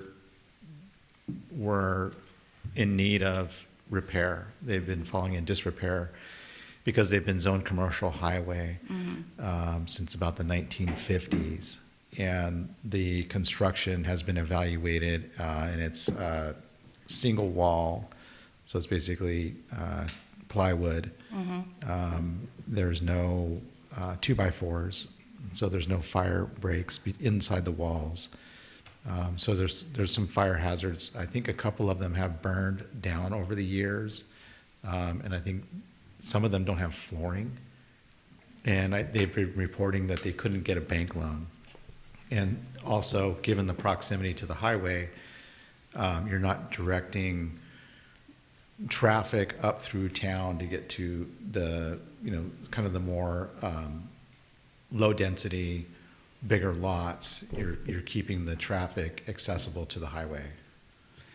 Okay, yeah, because that kind of goes with my second question, is Yeah. if there's been any kind of traffic study done, because those streets right now are super narrow and already have parking problems, and, Yeah. they you know, are. they're broken. I mean, I don't know if there's any provision that the street needs to be widened or needs to be repaired.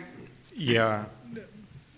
On these particular lots, we would look at our typical design standards for these types of streets, and we do have the Fillmore Terrace going in, and it does include street improvements and dedications and 45-degree parking on the street there. And so we do look at the circulation on a project-by-project basis to make sure that the striping in the street is consistent with current design standards, and that the asphalt and pavement is repaved to current standards.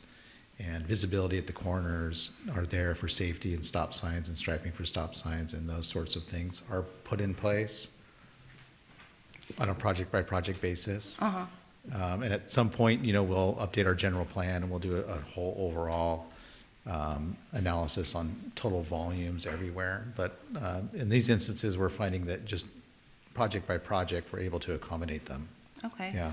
And my last question has to do with, you said, right now we're over and exceeding the housing numbers required? Yes. I'm wondering if we upzone just to the residential low, does that suffice for the need for the state? To keep those properties single-family homes, Yes. we'd have to look at the numbers, but I believe they were pushing for the higher zone standard. The state? Yeah. But we didn't do the math, not that I'm aware of, and at least in the beginning, as to what kind of number that would generate. I'm guessing we would just count the lots and say, I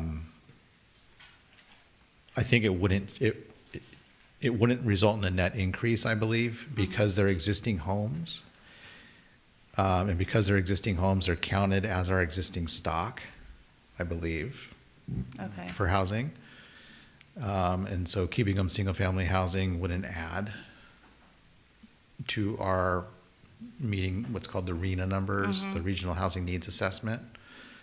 So through this housing element update, through this cycle, every cycle you have to adopt new programs, new zoning, new something that you're doing to continue to usher in more housing.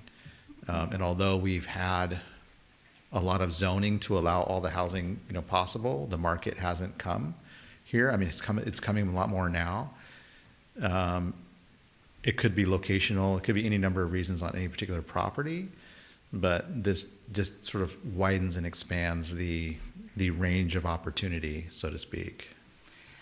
Yeah, I mean, the reason why I'm asking is because I would think that like a 40-story or 40-foot tall building next to like a 12-foot tall house, Yeah. they're kind of inconsistent with each other in terms of the shading that would occur, the traffic that would occur, the noise, the invasion of privacy. Yes.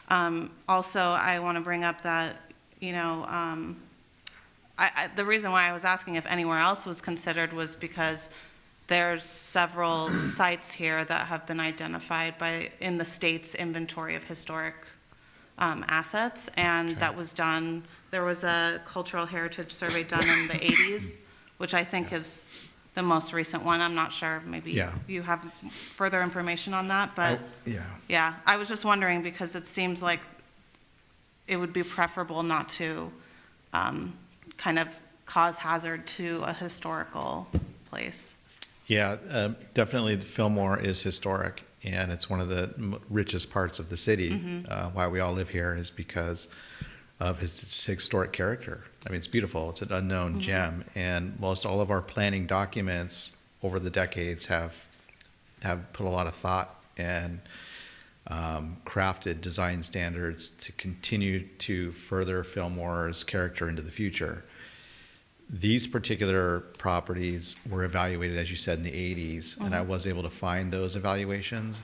They were an inventory that was done by the County Cultural Heritage Board, who we contract out with. That's not something small cities typically keep in-house. They did a very robust, a very good, thorough inventory in the 80s. But it's amazing. And it's really, really good. And they sent those documents up to the state, and they sent a letter along with their study to the city council at the time. And I think considering all things, like I mentioned, the Siegel Wall construction and things like that, the city council at the time didn't adopt them as being historic. So even though the Cultural Heritage Board or these inventory surveys, they'll come up with their findings, but they don't say specifically that it must be designated historic. They present the information, and the city at the time did not adopt them as being a historic district. And the culmination of all of those studies, and I apologize, this is all coming together like in the last few hours where this went. All of those inventories culminated in this binder here. And in here, you're welcome to come look at it. It does have the officially designated historic buildings in the city.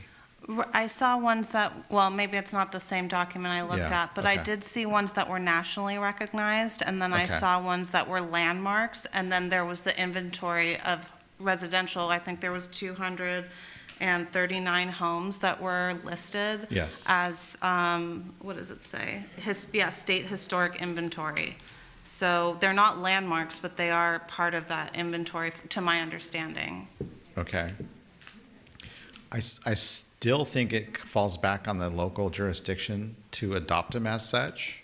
I can do a little more Yeah. legal research on that to see if that terminology somehow prevents them from being rebuilt. But, From being like demolished, is what you're saying? or rebuilt such that they would eliminate the architecture that you're saying is historic. So, Right, yeah, architecture and also like cultural significance, like, right, you know, some of them are built even before the city was established. that's correct, yeah. So, okay, yeah, I mean, I just wanted to know if there was some other, because it seems like there might be other land areas that are not developed at all. Yeah. That could have been a better location for this zone, or maybe the zoning is not so different, you know, maybe it just goes up to medium, or maybe it's just residential low, because Sure. right now it's commercial highway, and like you're saying, there's these challenges about loans. Right. And being out of zoning, but Okay. it sounds like it needs to be further studied. Okay. So look at other sites, other opportunities, and what it would mean to allow for, or zone this to be not so high density. Or thirdly, determine whether these registries that you're talking about prevent this from happening, prevent a rezone from happening. Yeah, I mean, okay. it seemed like from what I read, it said that the reason that they made this document was so that the planning departments could formulate Right. guidelines to protect these parts of the, you know, this inventory Sure. that they've identified. And they actually made a recommendation saying you should make sure that the zoning is for lower density in these areas Okay. to preserve the nature of them. So I just, I would recommend to do that. Okay. If I can give a little background to those. So that historical inventory from the 1980s resulted in a historical overlay in our general plan, and that is located between Mountain View and Central Avenue and between Main Street and Fourth Street, that quadrant. So anybody that does a room addition or anything in there, we have further details and requirements that you need to match the character that we described, right? It did not include this particular area. There are some homes in the area that are, were inventoried, but they don't have to be preserved or whatever. I mean, you can literally plow them under. But you're sounding exactly like the Planning Commission when we reviewed the People's Self-Help Project a few years ago. It was a 3-story building, one full city block, and the planning commissioners were concerned about massing and scaling and architectural character. Exactly what you just described right here. You sound just like the Planning Commission from the past. That project was ultimately denied and completely revamped based on the Planning Commission direction. You're repeating the same thing that was said in the past, and I just think that, Brian, we'll come back and make sure that those issues of massing and scaling and architectural character are added to ensure it meets what you're intending. There's a picture right there Yeah, that's now approved. Yeah, as Kevin said, I don't have the before picture, but it looked like a 3-story compound kind of thing. And that was a few years back. And we reviewed it per our downtown business district guidelines and the commercial highway guidelines. And we recommended denial because we found it didn't meet those guidelines. And then ultimately they came back with this design that allows a little more daylight between the buildings and a tower element. And so taking this into consideration, when we did our objective design standards today, it looked at this project to see what's buildable, what kinds of things are not financially infeasible. And this was the end result. Obviously, a 3-story is going to be a little taller than this, but I believe the state pushed back significantly on us trying to maintain the two-story. Yeah. We fought the good fight, I believe, and they said, it's got to be three-story or your housing element will not get approved. Yeah, and I totally appreciate that. And I don't mean to throw a wrench Yeah. in things by saying this, but I just feel like if there are other areas that don't have historically significant structures on them that Okay. could accommodate that. Okay. These sites have already been identified specifically in the housing element, and the Yes. city's already committed to these rezoning actions, though, is that Yes. correct? For the most part, yes. It was based on city council direction. They directed staff to include these very specific properties in the housing element. We put it in the housing element, and the state's following up, hey, make sure you do this through your programs and adopt the program that Brian's going through tonight. Thank you. But it could still be the residential low, right? Doesn't have to be. I'm not sure what the housing element requires specifically. It in terms required of- residential, medium, high. I think, yeah, so Yeah. it sounds like it's, It The house- did. The housing element requires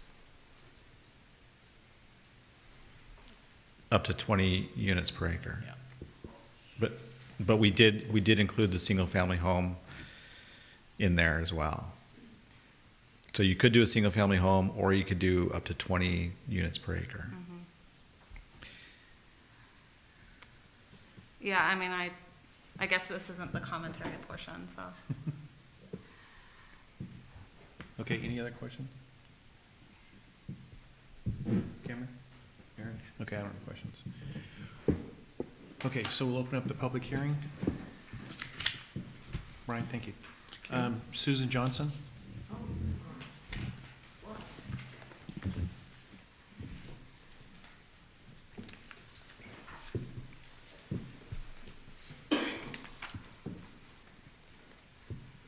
Okay, you'll have 5 minutes. Yeah. Oh, hi. My name is Susan Johnson. I live at 354 2nd Street in Fillmore. I am the city youth representative on the Area Housing Authority. It spends more time down there than it does in my hand. Might as well just leave it there. I apologize for appearing in front of you in this feeble condition, but it's been a tough week. But thank you for letting me comment. I am also on the board of the One Step Olives, and I am a founding member of House Farm Workers in Ventura County. I encourage you to adopt this. I know that all cities go through this. We want the city to look like it always looked, and we want it to feel like it always felt. And I can appreciate that. I did not grow up in Fillmore. But at some point, you can't have multiple families living in unheated garages, sheds that are not intended for human habitation, tents in the backyard, houses with inadequate plumbing, houses where the people cannot upgrade them appropriately, and so they continue to live there anyway. So I would encourage you to adopt this. I do know all about community character. I've been doing this for 40 years. I know how this feels, but this will make your city a healthier city. It may not look exactly like you wanted it to look or like it looked when you were a child here, if you were a child here. But if you looked in some of the backyards that I see for the one-step kids, you'd understand why I'm up here and why I'm encouraging you to adopt this. Thank you very much. And I will not fall over while I get my cane, I promise. Okay, thank you very much.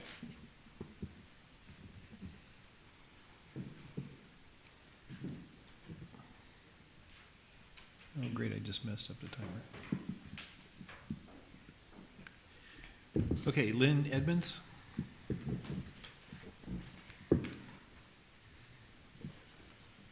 Good evening, and I want to start by saying thank you. The questions are always well put. You have good discussions. I'm very impressed. It's the first time I've ever come to the Planning Commission.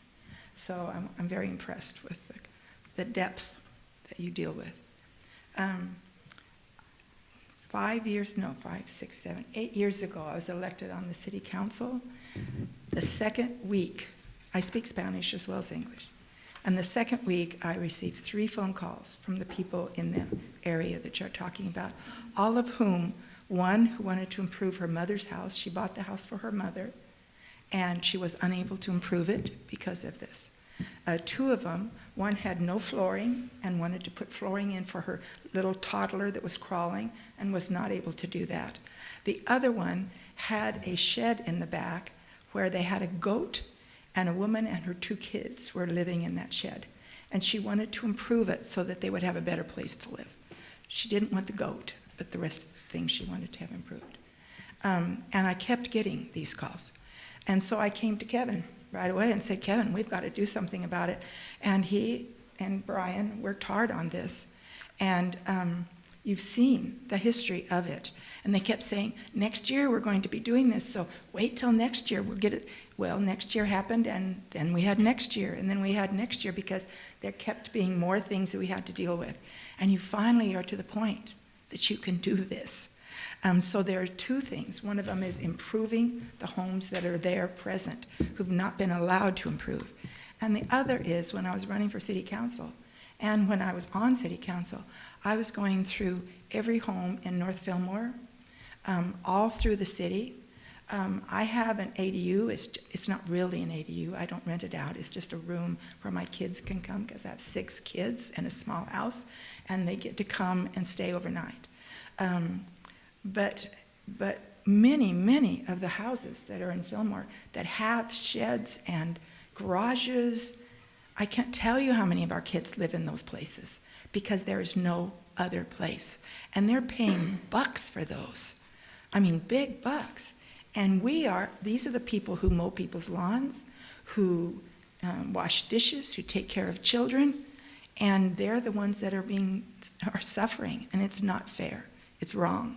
And so we need multiple family housing. We need these homes to be able to be repaired. These are cute little places if they could just be fixed. Mm-hmm. And it concerns me, the 50% actually worries me a bit, because those homes are not valued very highly. So how would you possibly fix the floor of your house and not go over the 50% where then you had to redo the whole house? So I think that's the only concern I have. I'm thrilled about mini mansions. I'm thrilled about the multiple family housing that's coming in, the low-income housing that are working their tails off to meet all of these requirements that we put before them. But mostly, I'm thrilled about the improvement in people's lives in our town. And that's why we're here, for the people that are in this town.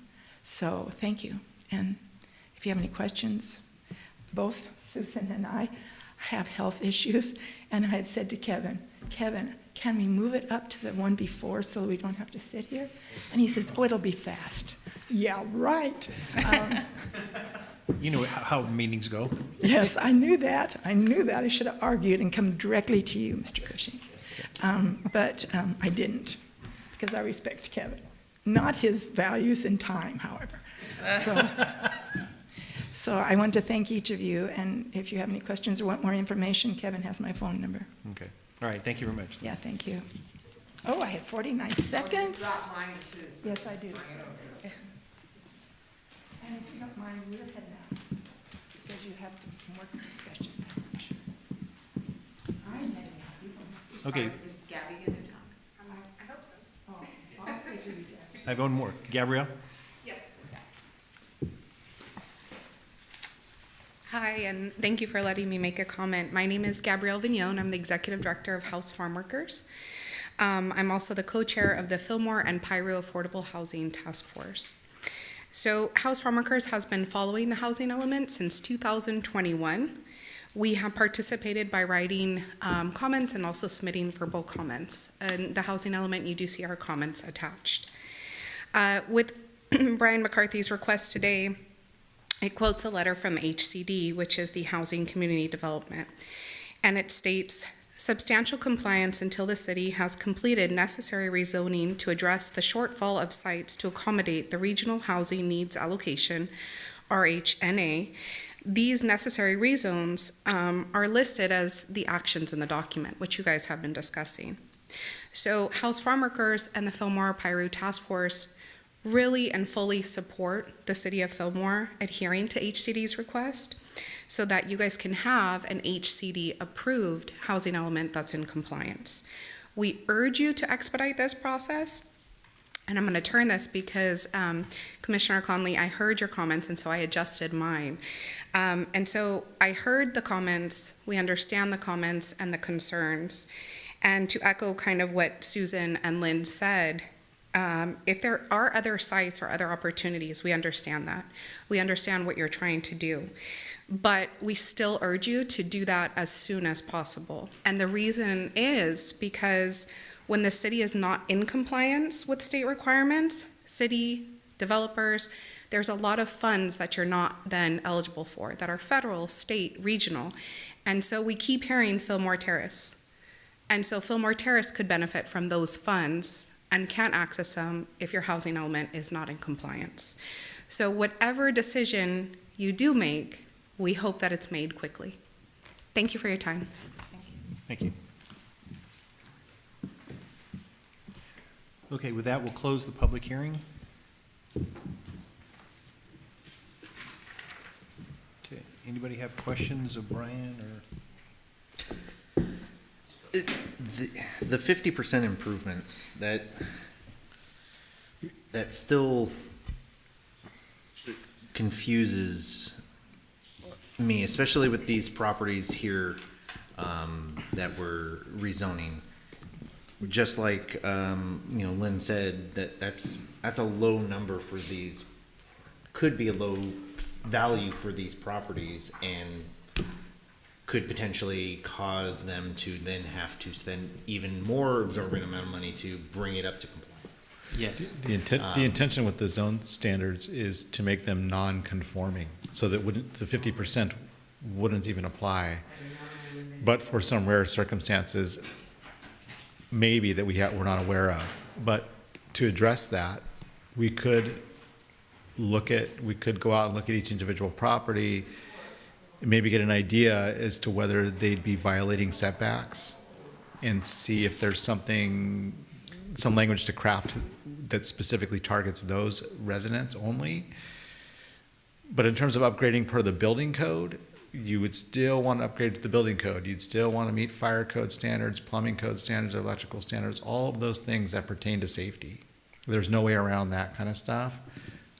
But the 50% rule would apply to the planning standards, which we're trying to eliminate that condition.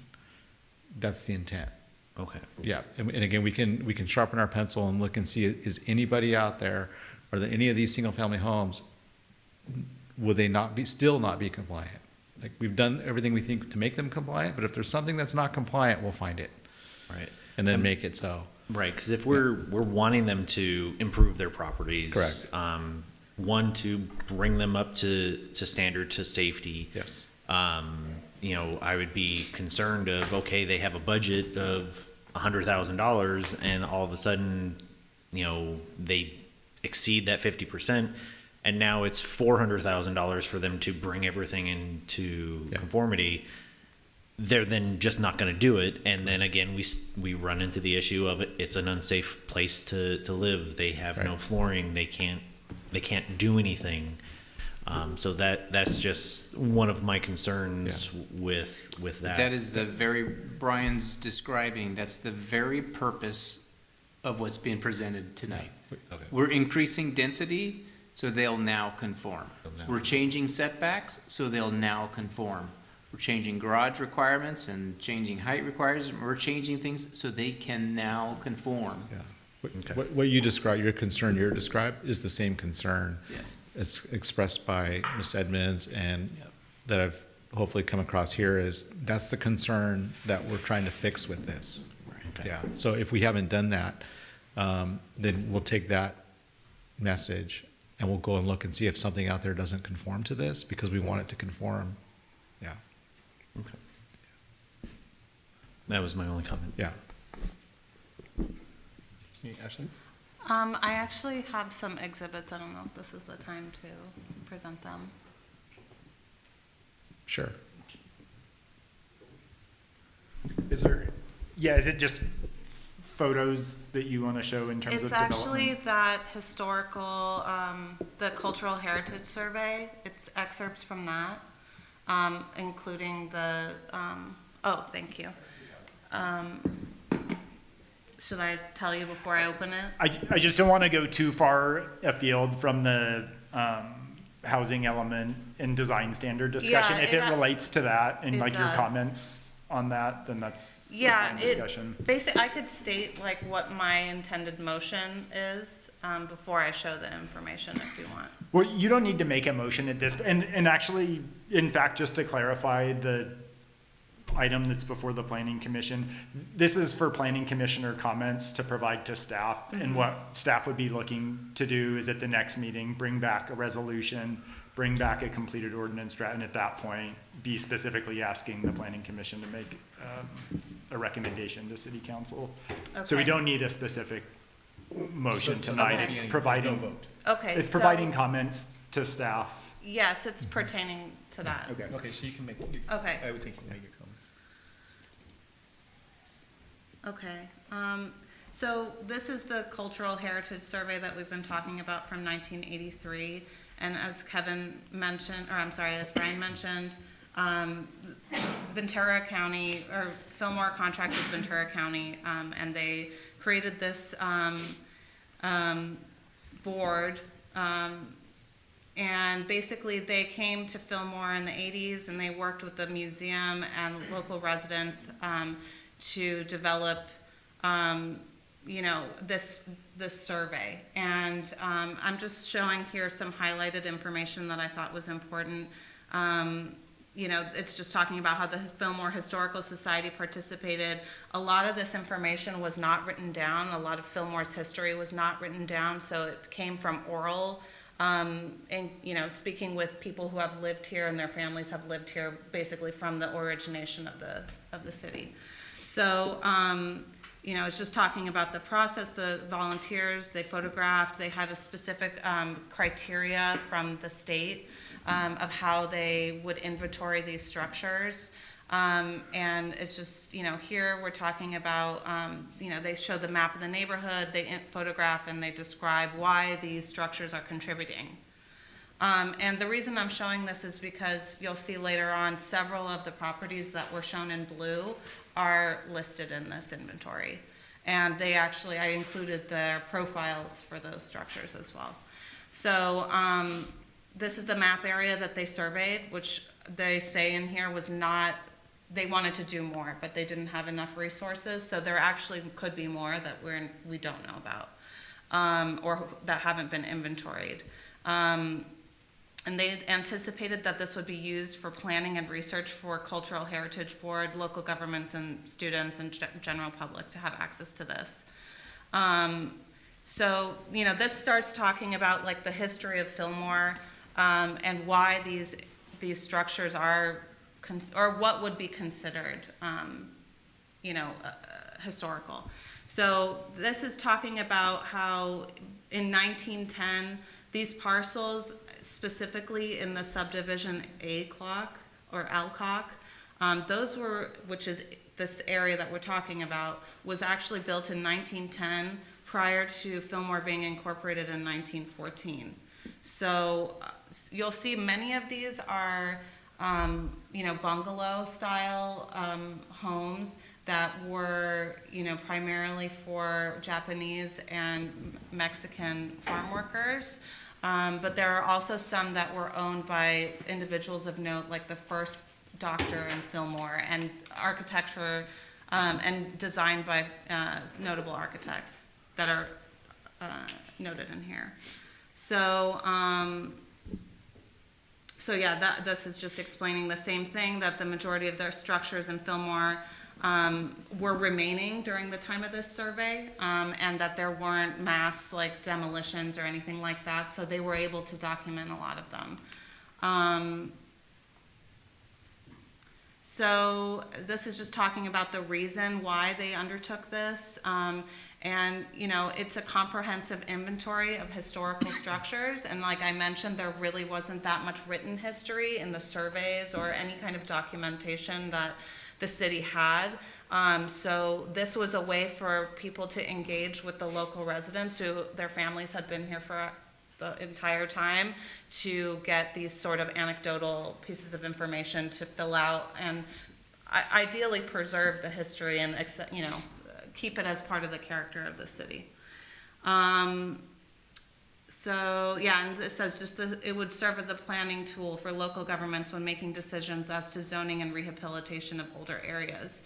A comprehensive block by block survey was done. And so I had mentioned earlier that 239 residences were part of this inventory that they assembled. And I believe there was, I think, let's see, 824 structures total surveyed. So out of the 824, 239 residences were inventoried and included in this list. And some of these residences, they're not necessarily significant on their own, but they're significant as a neighborhood. So some of these, you know, descriptions that you'll see, it's saying the district, so it's like the entire street. They all contribute to making it a historic place. So here it's saying the bungalows, the neighborhoods derive from historical importance from the original owners. Many of Fillmore's influential early leaders and businessmen lived in these neighborhoods, whereas some neighborhoods were important as examples of workers' housing, which is kind of what I said before. And then the main areas that we're gonna see that there's a bigger number of homes that are being suggested in this rezone would be Orange Grove Avenue, Olive Street, and Clay, I believe. But I've highlighted which ones. And then these were the recommendations that this board made, and I just kind of want to outline this a little bit, or accentuate this. So the value of any study can be partially measured by the action it generates. The valuable data collected and compiled through this survey is only useful if it is properly institutionalized and documented for accuracy. And here they say the city manager's office in Fillmore has been involved with the survey since its inception. A member of Planning Commission, Jeanette Anderson, served on the review committee. The City Hall planning staff will have a copy of the survey and list the significant buildings on the survey. Every attempt should be made to work this material into the planning process. The planning staff may also consider maintaining a copy of Rehab Right published by Oakland Planning Department for use as rehabilitation guide for homeowners. I don't know what that is. I haven't necessarily looked at that, but just to say that there should be some type of rehabilitation guide for people who are looking to change those structures. Here also is another recommendation. Some of the neighborhoods in the survey area are considered potential historic districts and are zoned for higher density use. Be aware that downsizing in these areas may be an important tool in preservation. Also be aware that the use of community development block grants, the rehabilitation loan programs for structures within the survey area, and existing landmarks that have been identified as having significance. So I thought this was interesting. Maybe these people can gain some type of funding if we do recognize that they are recognized as historical. So I guess let me just keep going here. I'm gonna kind of skip through so this is their list. The addresses that I've highlighted in the magenta are overlapping with the rezone for the high density. So these are currently single family historic homes that are being rezoned to be, or being proposed to be rezoned to high density. So that's 40 stories tall, or 40 feet tall. A lot of these are around 12 feet tall. And then this was like their actual notes. So, you know, for example, this one, 222 A Street, they're saying was built in 1890 for John Hinckley, Fillmore's first physician. This small residence was attached to the house at 416 prior. And so this is an example of a home that was built even before the city became Fillmore. I'm not gonna go through every one, but, you know, I've just basically highlighted, you know, this one, for example, is Mexican-American housing during this period, on Clay Street, and, you know, this is, you know, farm workers housing, for example. So it represents a specific architectural style. So I'm not gonna go through every one, but you can see they've kind of inventoried, taken pictures, they've identified what elements, architectural elements, make them to, you know, align with, you know, the California bungalow, for example. I think the first one was like Victorian, something else. It was a different architectural style, which, I mean, I thought this was actually extremely cool because now we have sort of, if we wanted to make guidelines that we wanted it to look of a certain era, we have sort of descriptions of what that would look like. Also, I think that the fact that it was an oral history was very interesting. So that's that. And I think you guys have this if ever anyone else wants to look at it. Okay. And then I just did a little study here. So I was asking earlier about the due diligence for massing studies or solar shading or, you know, traffic, anything like that, because I think that if there aren't that many 40-foot tall buildings in this town or in the city, we may not really understand what that would be. And I think when I go to the next page, you'll see what I'm talking about. But, you know, so this is right now here, these are 12-foot tall homes here too, and right now there's this big lot, it's about 150 feet back from 126. And, you know, here is, you know, from across the street, it's just a picture from, you know, where the shopping center is, essentially across the 126. And this street is Orange Grove. So that's that 12-foot tall little bungalow I was talking about. This is that lot that's 150 feet deep, and then those other homes down on Orange Grove. Now, this is what it would look like. I mean, this is just such a crude example, but just, you know, putting a box there that's 40 feet tall. You can see that the mountains are being obscured, potentially. You know, this obviously isn't taking into account all the setbacks and other, you know, requirements in the code, but this is just something quickly I made. And I mean, I don't know. To me, this is too tall, especially if it's right next to a single-family residence, especially if it's in the place of a historical home. Okay, this says 40 and this says 40. Yeah, so this is step back 150 feet from the street. So it's just showing you like what 40 feet looks like. Yeah. Okay. So if you see, like right here, so that's 40 feet back there. And then this is the street itself. So you can see that the road is really cracked pavement. I don't know if anyone's ever driven down these little streets, but it's really tight. You kind of have to pull over a little bit. There's two-way traffic happening. And there's a lot of parking on the lawn. There's people parking kind of on the curb. It's a lot of parking issues. So all that to say, I think that there may be a better location, another site that potentially is completely undeveloped, you know, or maybe developed but not with historical homes that could accommodate this zoning. And I would advocate that this area be rezoned for residential, but residential low. Okay. That's it. Okay. Aaron? Comments? I get when a property, no matter size, is declared historical, isn't there a process towards given a historical number and it's actually a registered historical site? A landmark. Landmark, okay. Yeah. So there's a county landmark, a state landmark, and a federal landmark. Okay. So in any of these, in blue or any of these other colors or layovers, have any of those been identified as a landmark? No, Okay. they're just old. But I don't mean to be dismissive about it, because Ashley's exactly right, and that's exactly what the planning commissioner said on the Fillmore Terrace project. We did the massing study that she just showed, and the planning commission came out against that project, and it's been completely redesigned, it's now approved. You would appreciate the design. It includes all the qualities that Ashley just described. Is that the one on Palm and 126? Yeah, Okay, and that's the one that has no parking? it's Right. correct. There's 11, it's short parking, but, yeah.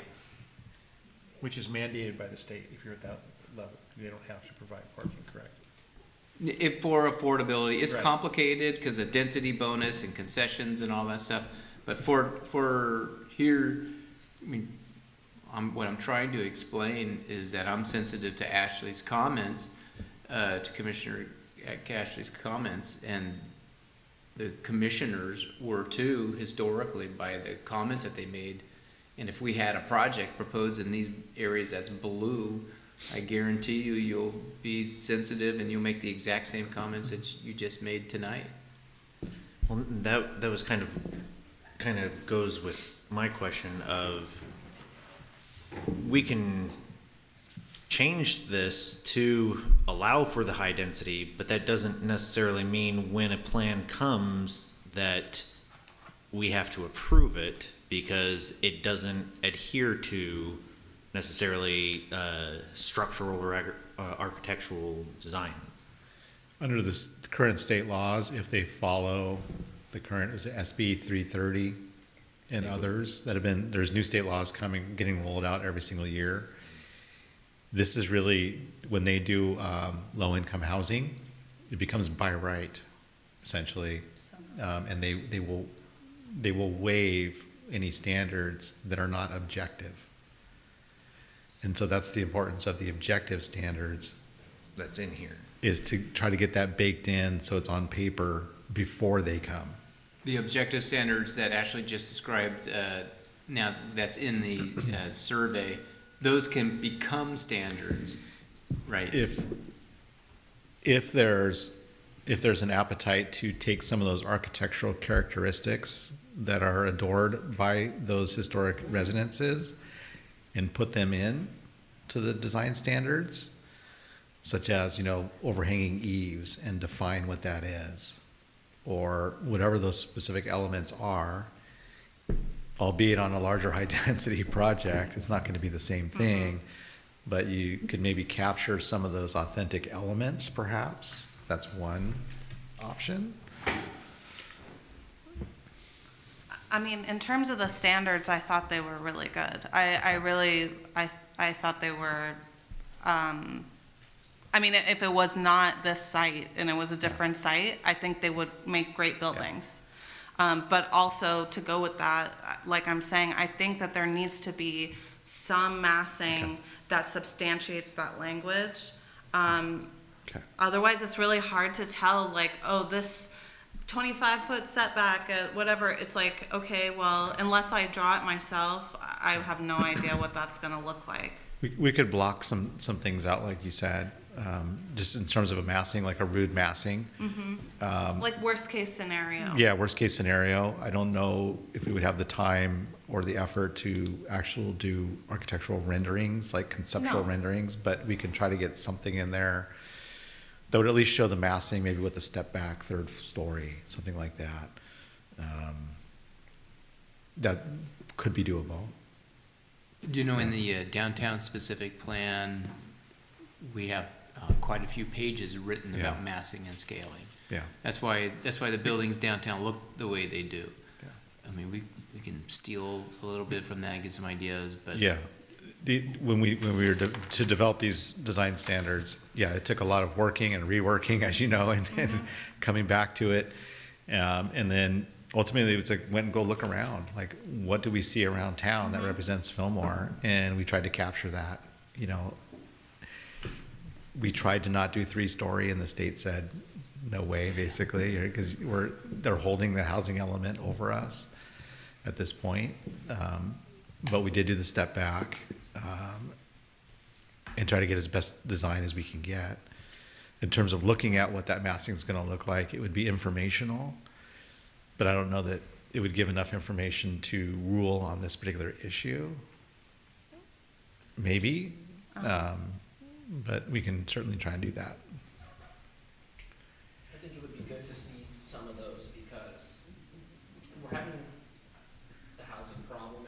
is, and we're seeing more garage fires and structural fires, we don't know why. But I think to Ashley's point as well, we gotta be sensitive to the fact that history's here at the same time. So I think it would be good to be able to visualize what's there versus making a decision based off of a hypothetical.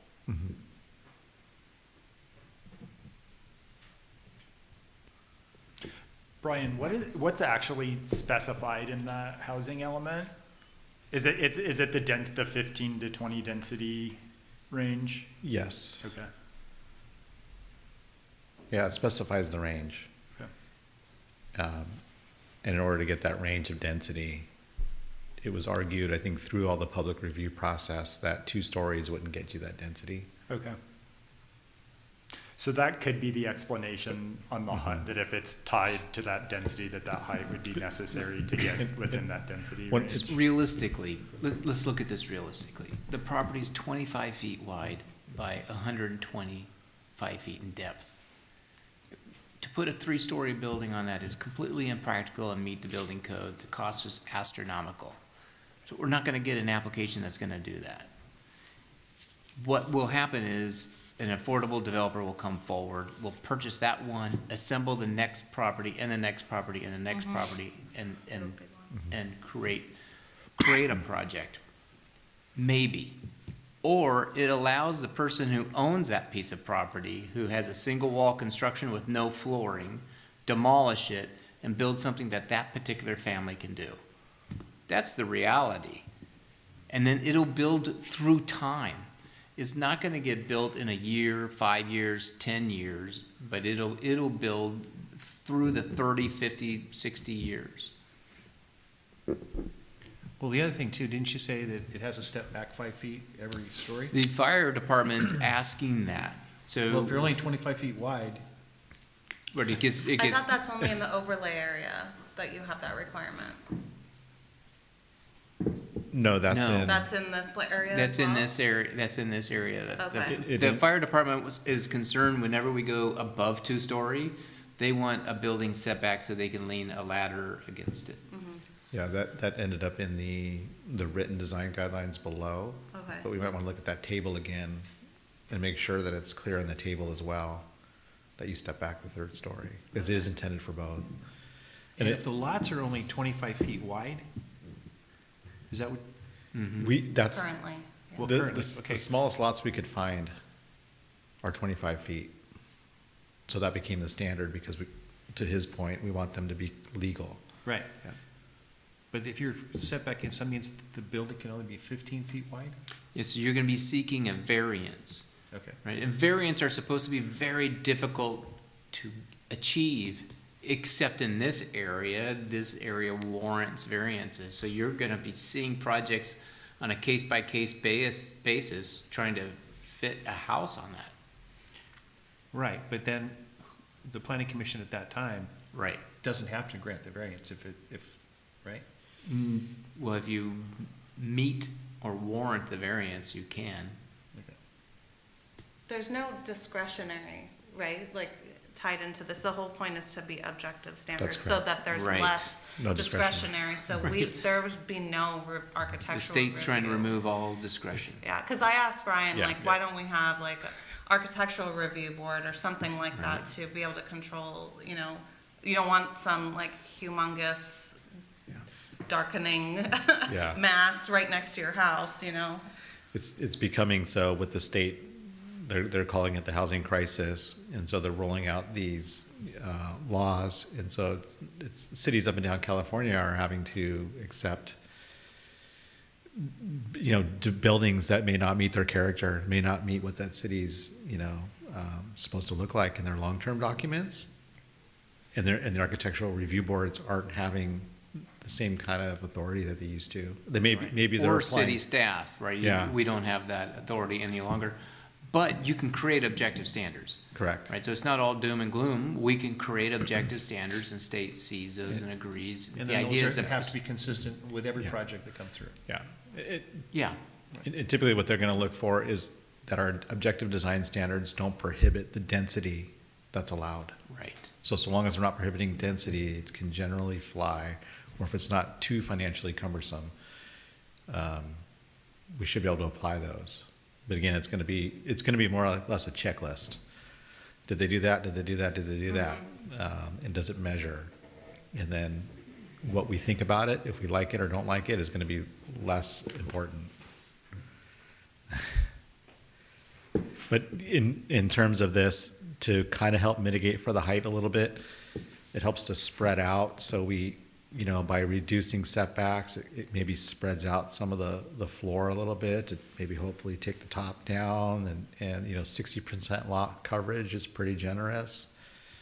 But maybe some of the massing can kind of look at setbacks and lot coverage versus height, and do if you spread out, does it take the height down and still meet that? Maybe we could do something like that. Yeah. But really, if you're talking about, this isn't gonna preserve those houses. I mean, this is where they're gonna be able to take those houses out Exactly. and Demolish put, all of and them. put, Yeah. and put it, Yeah. And some of those things, if they're a single wall and they have no flooring, That's how my house you're is. not gonna, what? Sounds like your That's house? how my house, I mean, mine's in the same area. I mean, yeah, it is Yeah. a single wall and it has floor, but, I mean, that's like the nature of this type of construction. I mean, I feel like there's so many areas, like Echo Park, Boyle Heights, Eagle Rock, I mean, they're all LA County, but these areas had these sort of dilapidated looking conditions, and now they sell for $3-4 million. Yeah. So- They're sought after now. Huh? They're sought after, the character. Yeah, they're sought after because Yeah. they're, unique. People like them. I mean, we could explore what a rehab is. There is provisions in state guidelines for rehab, and does that count toward achieving arena number? I'm just totally throwing that out there. Yeah. Okay. Well, any other discussion by anybody? Any other comments? No? Okay. So we're not taking a vote or anything, so we're just concluded?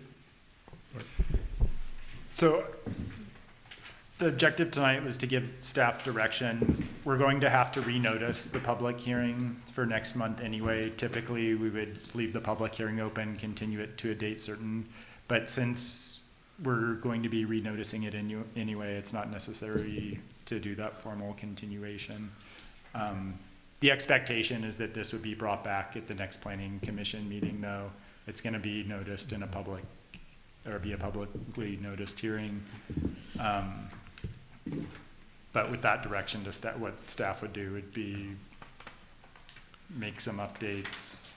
Or if there's any comments on the objective design standards themselves, Yeah.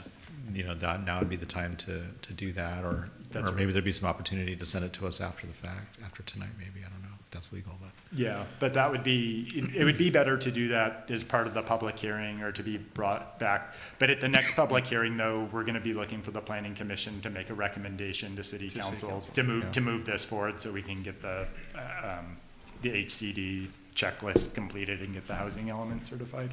Did we didn't close the public hearing, did we? You did. Oh, did I? You did. Okay. I did have one comment.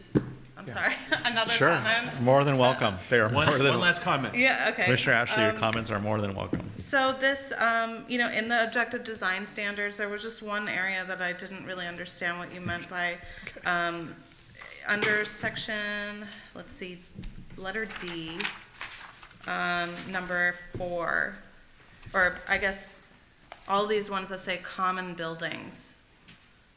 I'm not really sure what that means. Is that defined somewhere? Let me Which- see. which page is that, catch up Ashley? to It's page 20. 20, thank you.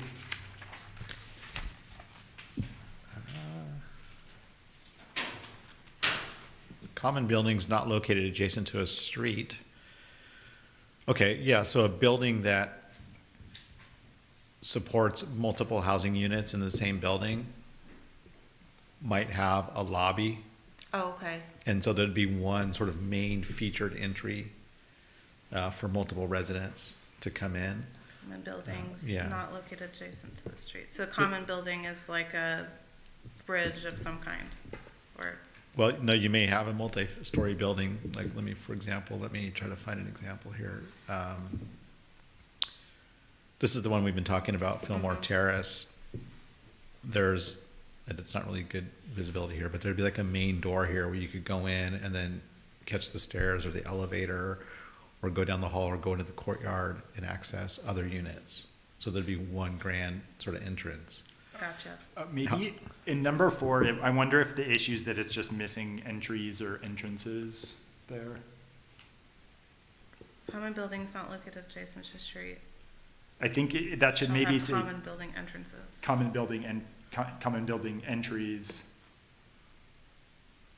Yeah, maybe it just Yeah. needs to be flipped, the sentence. Yeah, I mean, so it's the same thing, a common building that is fronting an internal courtyard could have a common entrance. You go into like the main entrance and then you get access to multiple units. Okay. However, I think what Fillmore prefers to see, the kind of nature of things that is popular is where the units have their own entry. Each unit has accessibility to the interior courtyard. I'm looking for a picture of something like that here. Bear with me one sec. So here's a courtyard. That's a mini mansions. And you can see the courtyard there, and you have multiple doors accessed. But to the extent that you might have an interior common area, gathering area, recreation building, something like that, you might have it one grand entry that's facing the courtyard. And we wanted that to have a certain design look to it, so that you don't just get, any old glass door that's, a main entry. We want it to look like a substantial, you've arrived kind of entry. That's the intent there, but we're more than happy to take any language that clarifies it for you, being that you're an architect. Yeah, I wouldn't know what that means, so that's why I asked. And then This- one more thing. One of the things that I was thinking about when I was looking at this is some cities, they require the voluntary green building measures. They require them as mandatory. Okay. And I would think this, especially if it's in this site, I mean, not that I advocate for this location, because I don't, but If you had to have it. yeah, if it's there, I would say that we especially need to have those measures as Okay. mandatory. Okay. We can look at some of those green building measures. Right now, we typically let the developers go and comply with the green code at building plan, and they have different options for meeting Title 24, and they kind of pick and choose to get their numbers. And so we don't specify anything up front, just to leave it open, but we can look at what might apply from a planning standpoint. If it's better in terms of the aesthetic, Like the or paving, for example. hydrology and that kind of thing. Yeah, because I mean, like, the paving, it's not only about that it's permeable, it's that it looks nice, that there's, Yes, I agree. different scales of paving, different colors. It might give you wayfinding, okay, I'm gonna walk on this to the entrance, this is my safe passage to the parking lot, blah, blah, blah, so. This is a courtyard I find is fairly attractive. It has those pavers. They're permeable, and it provides kind of a central area with multiple doors accessing it at the same time. And you have steps that can go up, so you can bake in little arches and stepways that get you up to the, third floor, second floor. We're hoping people get creative with that. Yeah, So we may, sharpen our pencil a little more and try to get a little more out of these courtyards, perhaps, with the pavers. One thing that, when you're mentioning pavers, that you might suggest is in the rear. So that's mini mansions rear, and then there's another example. Okay. So this is rear loaded, multifamily. These are condos, but they have the garage that's kind of set back, so you can put your trash cans out, and you have permeable pavers that kind of establish a boundary and a little bit of a walkway, and your trash cans can go there. Something like that would be attractive too. So alleyways could be an opportunity for permeable pavers, as well as walkways and courtyards.